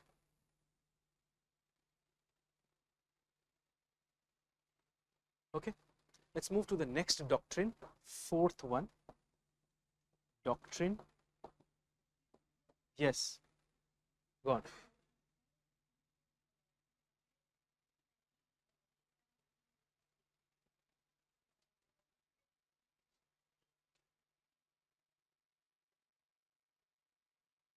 No. No, you haven't understood. Listen to this properly. The Constitution has divided the subject matters of governance or legislation into three lists. What are these three lists? One is the union list, second is the state list, and then the concurrent list. In तीनों में divided है. Here it contains those subjects over which only the union legislature can make laws.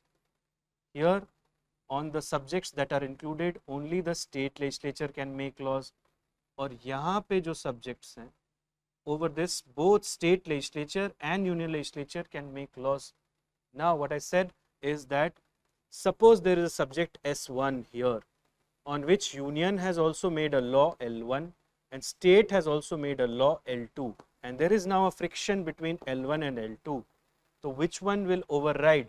The union law will override, because the union law has been made by passing the bill in both the houses of the parliament, and it has a national character, whereas the state law has a regional character. So over nation and region we give preference to nation.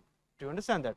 But in one case where the law L2 was reserved for the president, and governor of the state has this power to reserve a bill for the consideration of the president, and it's a discretionary power of the governor which he can exercise even without the advice of his council of ministers headed by the chief minister.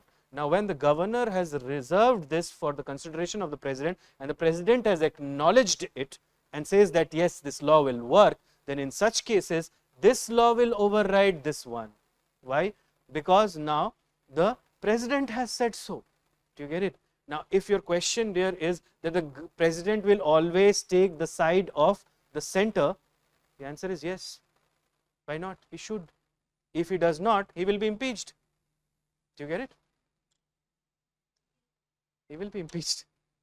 और centre का side अगर ले रहे हैं और अगर समझ लो वो नेशन के इंटरेस्ट में नहीं है, तो the government will loose power next time.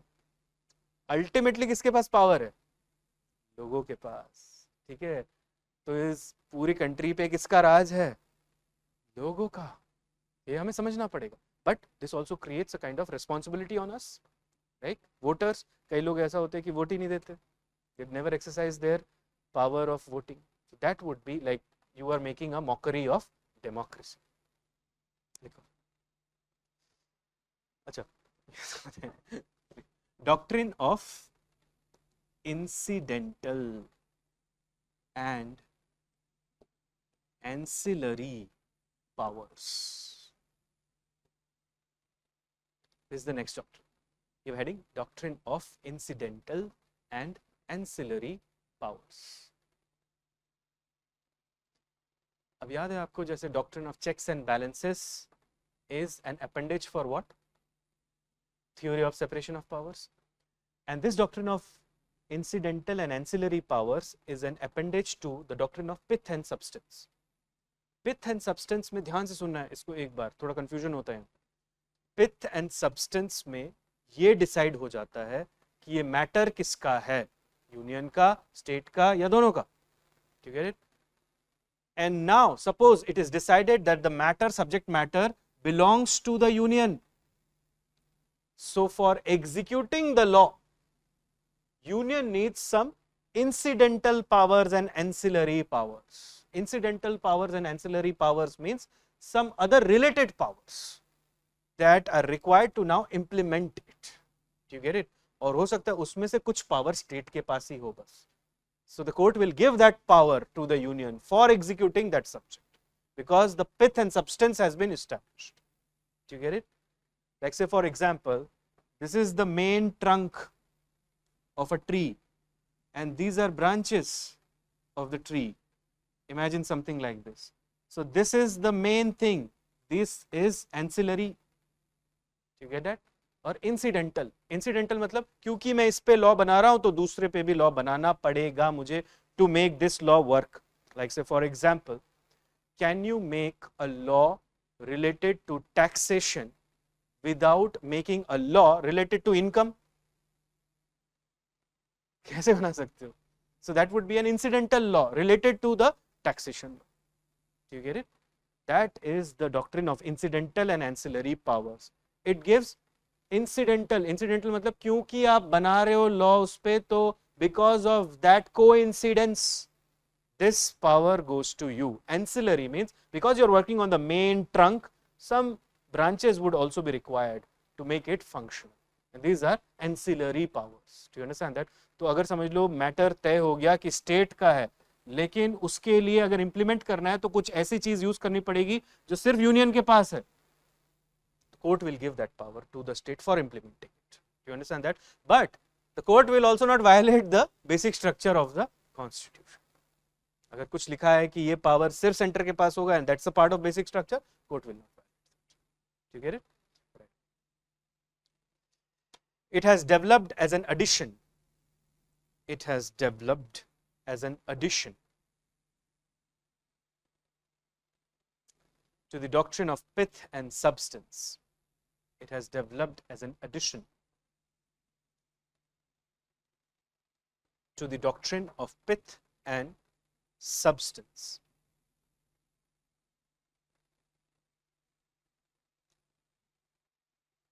Next bullet, this doctrine is invoked when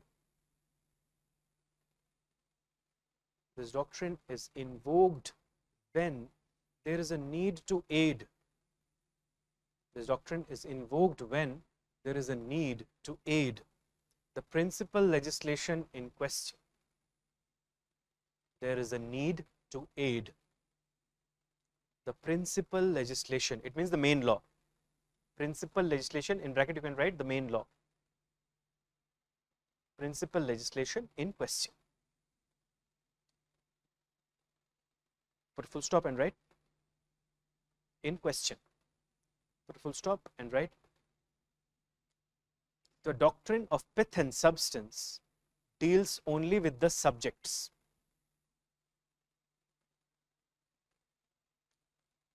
Doctrine of pith and substance deals only with the subjects.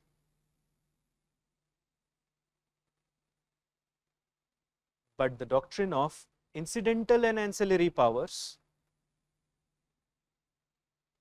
doctrine of incidental and ancillary powers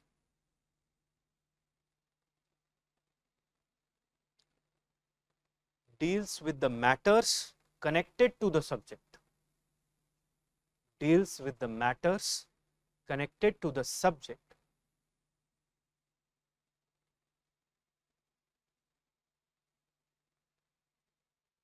and required for making a law on the subject.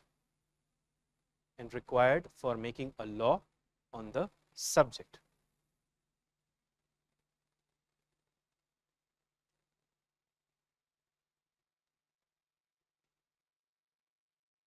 Next doctrine is the doctrine of severability.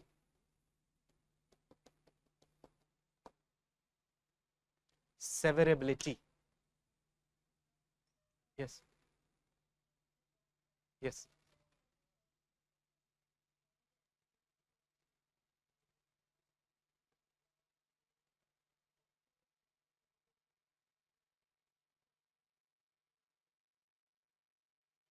Correct, dear.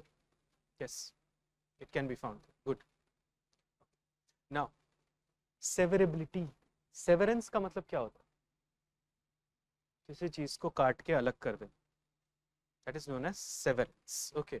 Doctrine of severability, also known as doctrine of separability. Do you get it? Now there is an article, Article 13 in the Constitution. It says what? It says that the state shall not make a law which destroys the fundamental rights or takes away the fundamental rights from the people or limits the fundamental rights. If a law is made which destroys the fundamental rights of the people, then to the extent to which it is destroying the fundamental rights, to that extent the law will be null and void. अब इसको ध्यान से समझो मैंने क्या कहा. Suppose a law has been made by the parliament which destroys the fundamental rights of the people, then the Supreme Court will strike down that law. ठीक है. But doctrine of severability लगाकर ही strike down कर सकते. अब वो क्या कहता है उसमें? Suppose this law has 4 clauses A, B, C, D. Clause A does not violate the fundamental rights. B and C also do not violate the fundamental rights. But D violates the fundamental rights. तो जो violate कर रहा है बस उसी को हटाते हैं ना. पूरा law बाहर फेंकने की क्या जरूरत है? समझ रहे हो? Because law making is a costly affair. So much of time, energy, resources is required. So doctrine of severability says that only that section of the law will be thrown away which is coming in conflict with the fundamental right. Do you get it? So it is like surgical severance. जैसे surgery में होता है ना, severance surgery करके अगर समझ लो a limb is to be disassociated. Similarly like that. ठीक है? So this is doctrine of severability. ठीक है? Article 13 क्या कहता है? The state shall not make a law which takes away or abridges the rights of the people. If a law to that extent is made, then to the extent to which it is violating the rights of the people, to that extent the law will be null and void. Actually ये क्या बता रहा है? Doctrine of severability और doctrine of separability. दोनों नाम है इसका. ठीक है? Clear हुई बात? It is also known as the doctrine of separability. It is also known as the doctrine of separability.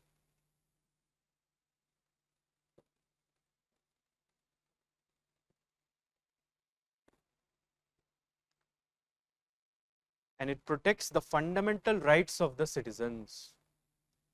And it protects the fundamental rights of the citizen.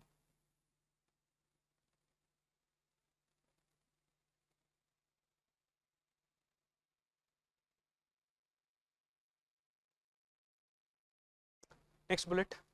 As per Article 13 Clause 1, ऐसे कर लो चलो अभी के लिए. As per Article 13, as per Article 13, the state shall not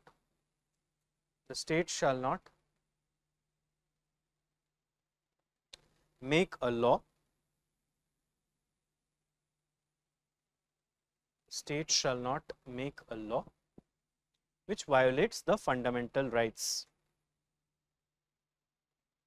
Which violates the fundamental rights. And if a law is made,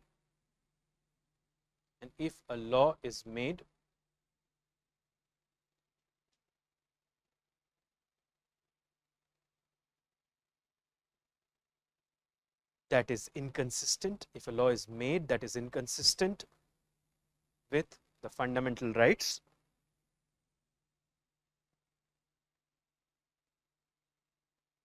Then, to the extent of that inconsistency, the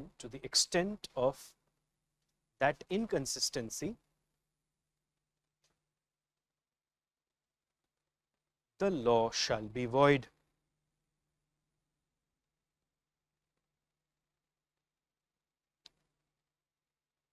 Extent of inconsistency, the law shall be void. अगर इसको एकदम आसान सब शब्दों में बोलूं मैं तो ये बोलूंगा the whole act will not be thrown away, only that section which violates the fundamental rights.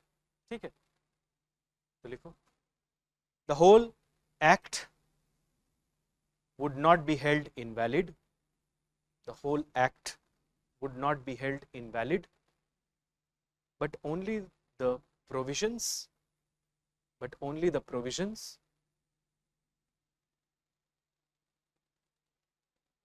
which are in conflict with the fundamental rights. Conflict with the fundamental rights.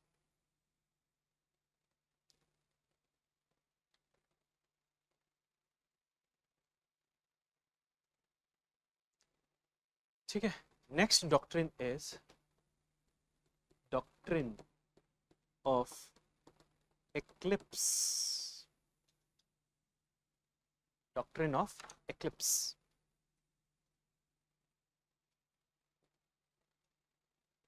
Now drop your pen and look here. Doctrine of severability क्या कहता है? It says that if in a law there are many provisions and most of the provisions are not coming in conflict with fundamental rights, but only few provisions are coming in conflict with fundamental rights, then the court will strike down only those provisions which are coming in conflict with fundamental rights and not kill the entire law. That is understandable also, because those sections which are not coming in conflict with fundamental rights, what is the need to destroy them? Because law making is a costly affair. ठीक है? Doctrine of eclipse also relates to the enforceability of a law in the context of fundamental rights. Eclipse का मतलब क्या होता है? Have you heard about the solar eclipse, the lunar eclipse? कैसे होता है वो मैंने पूछ रहा हूँ, ठीक है, बट पता तो है ना सूर्य ग्रहण चंद्र ग्रहण जो होते हैं. Now eclipse में ऐसा होता है क्या? When there is total solar eclipse, the sun is gone. Can we say sun no longer exists? It is just hidden from us. Do you understand that? So suppose there is a law which was already in force. It was already in force, and it has few provisions, A, B, C, 3 provisions. A is in tune with fundamental rights. C is also in tune with fundamental rights, but B is coming in conflict with the fundamental rights. You understand that? Then an eclipse would be placed over this section. मतलब ये हटाया नहीं गया अभी तक, लेकिन ये non-functional हो. When the law will be implemented, the executive will implement A and C, but it will not implement B because eclipse लगा हुआ है उसके. Do you understand that? What is the need of putting an eclipse? We can simply strike down that. The point is, हो सकता है इस पे और deliberation होना है. So the Supreme Court puts eclipse first, then it will strike down, because maybe the matter has been referred to a higher bench consisting of more judges. Do you get it? एक तो होता है constitutional bench, एक होता है divisional bench, ऐसे benches होते हैं. We'll go to that. This is one factor, and mostly, as I said, what? The law already in force, because all those post-constitutional laws will not violate the fundamental rights, because Article 13 says that the laws of the land cannot violate the fundamental rights, but pre-constitutional laws which were already in force, they could violate the fundamental rights. Do you understand that? And therefore first an eclipse is placed over them, and finally they are severed. Do you get it? This is the intermediary stage, that's the final stage, that's the point of no return. Irreversible हो गया ना वो. बाद में adjudication के बाद पता चला कि एक्चुअली ये नहीं करता वायलेट. शुरू में लगा था प्राइमा फेसी कि वायलेट कर रहा है फंडामेंटल राइट्स को, but now on further deliberation it is identified that this does not violate the fundamental rights. If that's the case, eclipse जो है वो हट जाएगा and the provision will again become active. Do you get it? वरना उसको हटा दिया समझ लो, फिर वापस लाना बड़ा मुश्किल है. ठीक है, समझ रहे हो ना? तो सोच समझ के काम करना चाहिए कभी. देखो, doctrine of eclipse. It is applied when any law violates the fundamental rights. It is applied when any law violates the fundamental rights.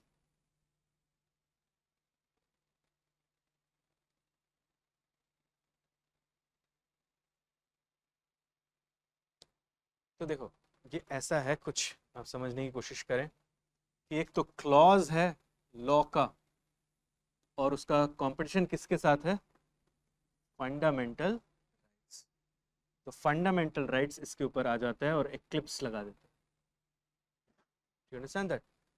और फिर फंडामेंटल राइट हट जाता है, उसका रिस्ट्रिक्शन, तो वापस लॉ एक्टिव हो जाता है. You get it? But it is only in case of pre constitutional laws. एक तो पहला ये, और दूसरा only with respect to citizens and not with respect to non citizens. क्योंकि सिटीजन्स के पास कुछ तो राइट होने चाहिए. Most of the fundamental rights belong only to the citizens. Few of them belongs to the other people as well, like non-citizens, like right to religion, सबके पास है, ठीक है ना? Right to equality, सबके पास है. लेकिन right to freedom of speech and expression only to the Indians in India, ठीक है ना? In such a case, next bullet, in such a case, the fundamental right, FR, fundamental rights overshadows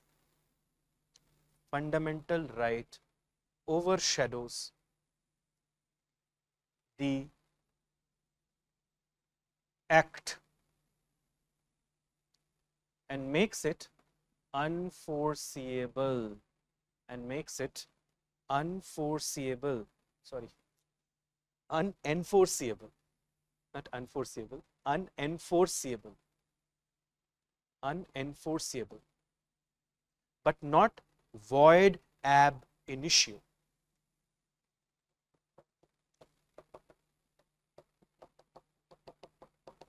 It's an expression which means having no legal effect from inception. Void ab initio. In bracket you write having no legal effect from inception. Legal effect from inception. Close the bracket, put a full stop.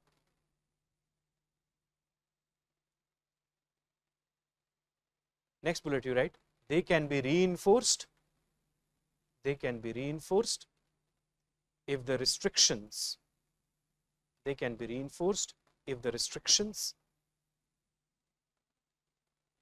imposed by the fundamental rights, are removed. Restrictions imposed by the fundamental rights are removed.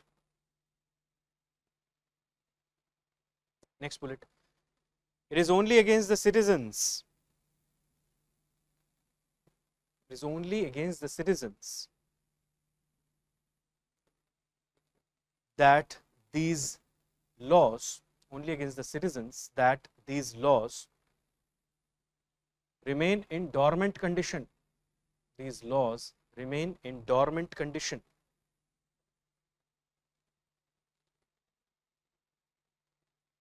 But remain in operation as against non-citizens. But remain in operation as against non-citizens who are not entitled to fundamental rights.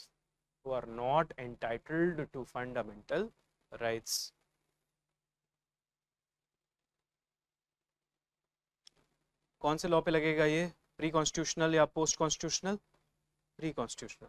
So right another point. This doctrine does not apply to post constitutional laws. This doctrine does not apply to post constitutional laws.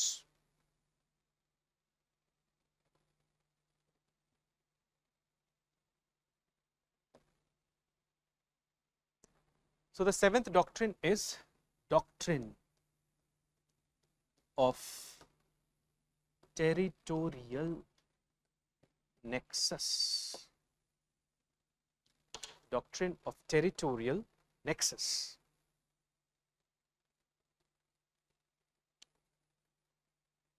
Indian laws, are they applicable outside India's territory, geographical area? Indian laws, are they applicable outside India, anywhere? Generally not. That will be the answer. But the Supreme Court has identified a doctrine. The doctrine is doctrine of territorial nexus. If there is sufficient nexus between the object of legislation, then geographical distance will not be a hindrance in the application of the law. In simple words, it means that कि अगर समझ लो कोई India में है और कोई crime करता है इंडिया में, समझ लो दिल्ली में कोई क्राइम करता है, अब वो न्यूयॉर्क चला जाता है, तो क्या इंडियन क्रिमिनल लॉ नहीं अप्लाई होगा उसके? होगा या नहीं होगा? होगा. Do you understand that? There will be a lot of diplomacy also to extradition treaty and all of that. This is doctrine of territorial nexus. Sometimes Indian laws can be applicable outside India as well if there is a good nexus between the object of legislation and the matter that is to be achieved. ठीक है? It says that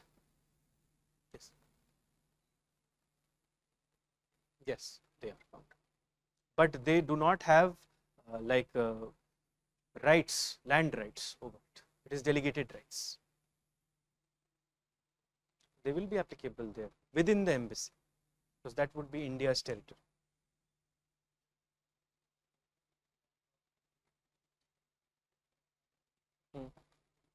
तब भी लगेगा, because if he's violated the law of the land, then he'll be punished here.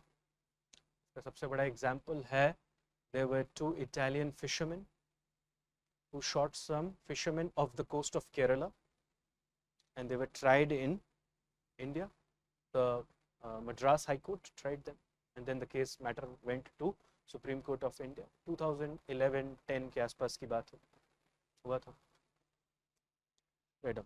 It says that laws made by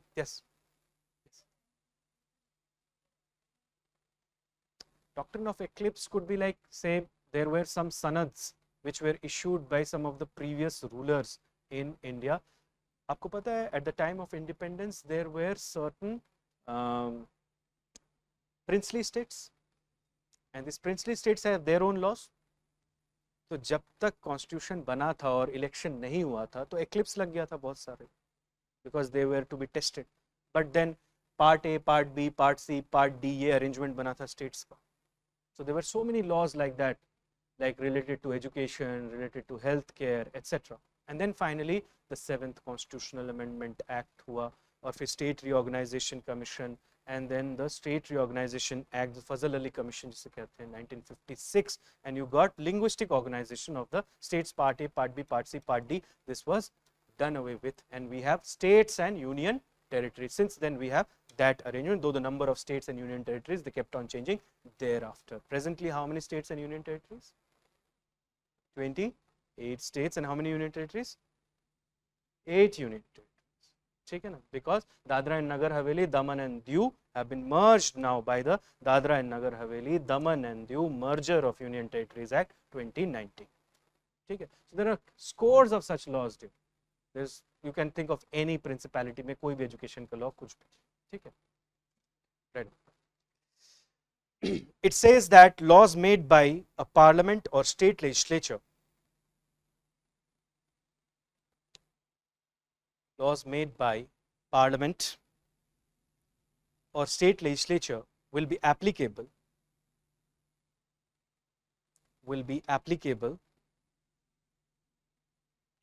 outside the Indian slash state boundary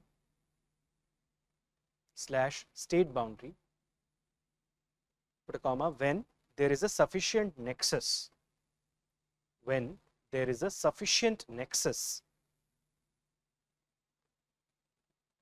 between the state, sufficient nexus between the state and the object, nexus between the state and the object.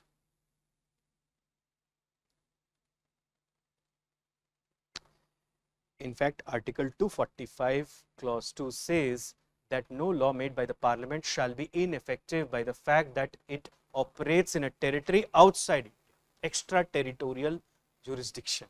समझ में आ रहा है? तो ये है Indian parliament के पास, वरना तो हर कोई यहाँ पे कुछ भी करेगा और भाग जाएगा. ठीक है? So write down next. The doctrine derives its power. The doctrine derives its power from Article 245 of the Indian Constitution. The doctrine derives its power from Article 245 of the Indian Constitution.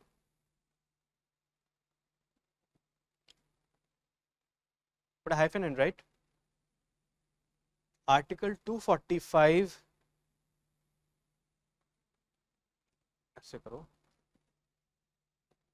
Article 245 clause 2 provides, 245 clause 2 provides that no law made by the parliament, provides that no law made by the parliament would be invalid, parliament would be invalid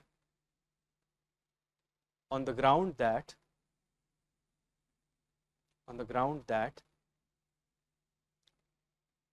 provides that no law made by the parliament would be invalid on the ground that it would have extraterritorial operation, that it would have extraterritorial operation,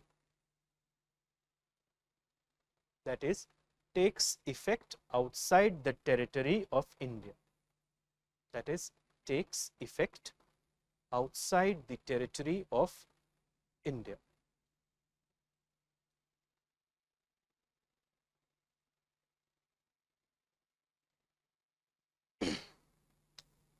Outside the territory of India. Okay, now look here. Suppose this is the case, okay, that one fine day you suppose want to go out and watch a movie and just do some shopping and just don't study.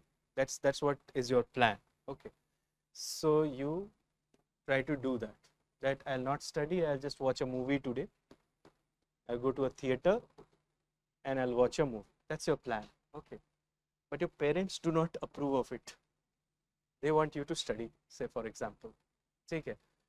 So what you say is that I can do one thing, that I will go to my friend's house, stay there the whole day, study and come tomorrow. And your plan is to watch movie with your friend.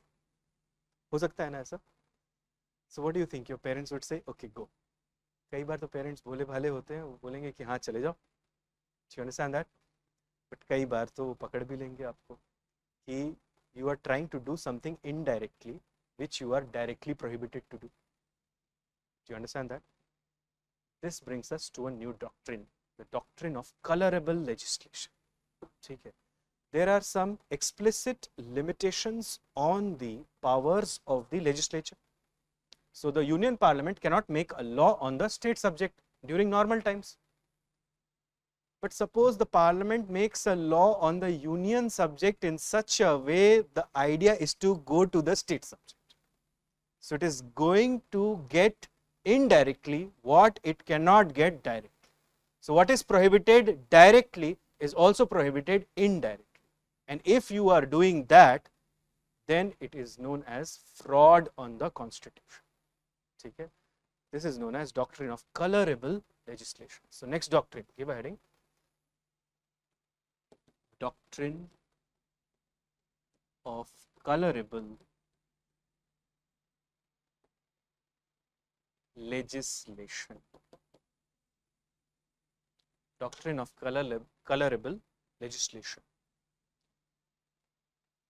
इसको fraud on the Constitution भी कहते हैं. ठीक है. So write down. This doctrine is also called fraud on the Constitution. fraud on the Constitution.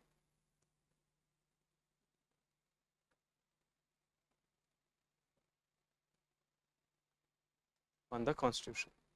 Next point you write. This doctrine comes into play.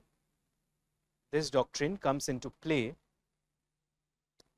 when a legislature does not possess, comes into play when a legislature does not possess the power, to make law, does not possess the power to make law upon a particular subject, but nonetheless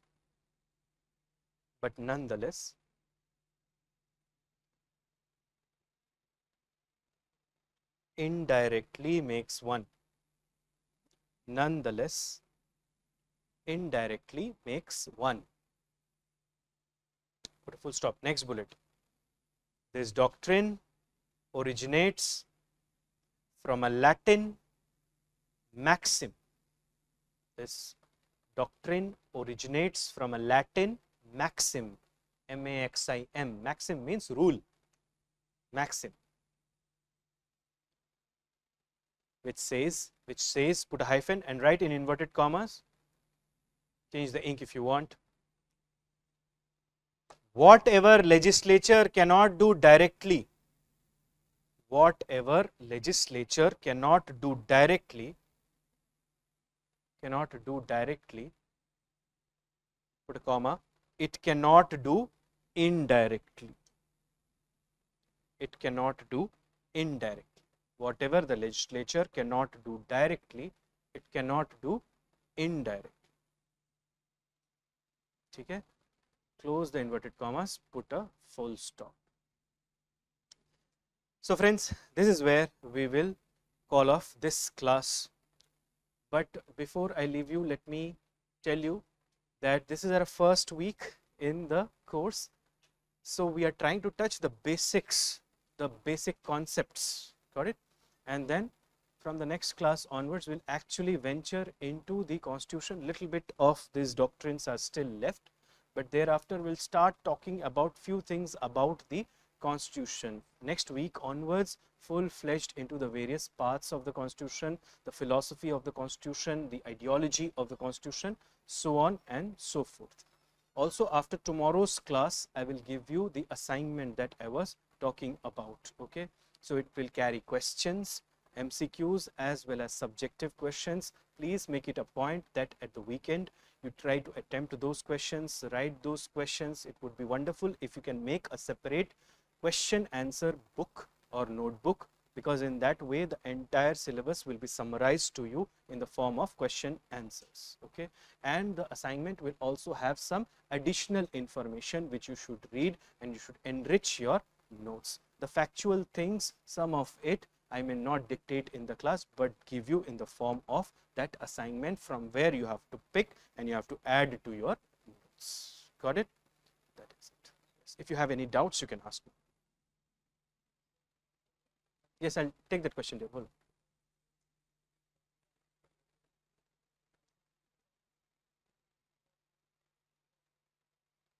Obviously, it is applied after the Constitution came into existence, and some legislatures tried to do it, some state legislatures.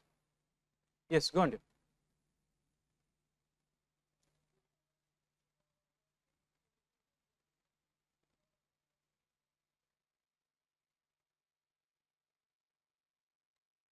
It is mentioned in several constitutions.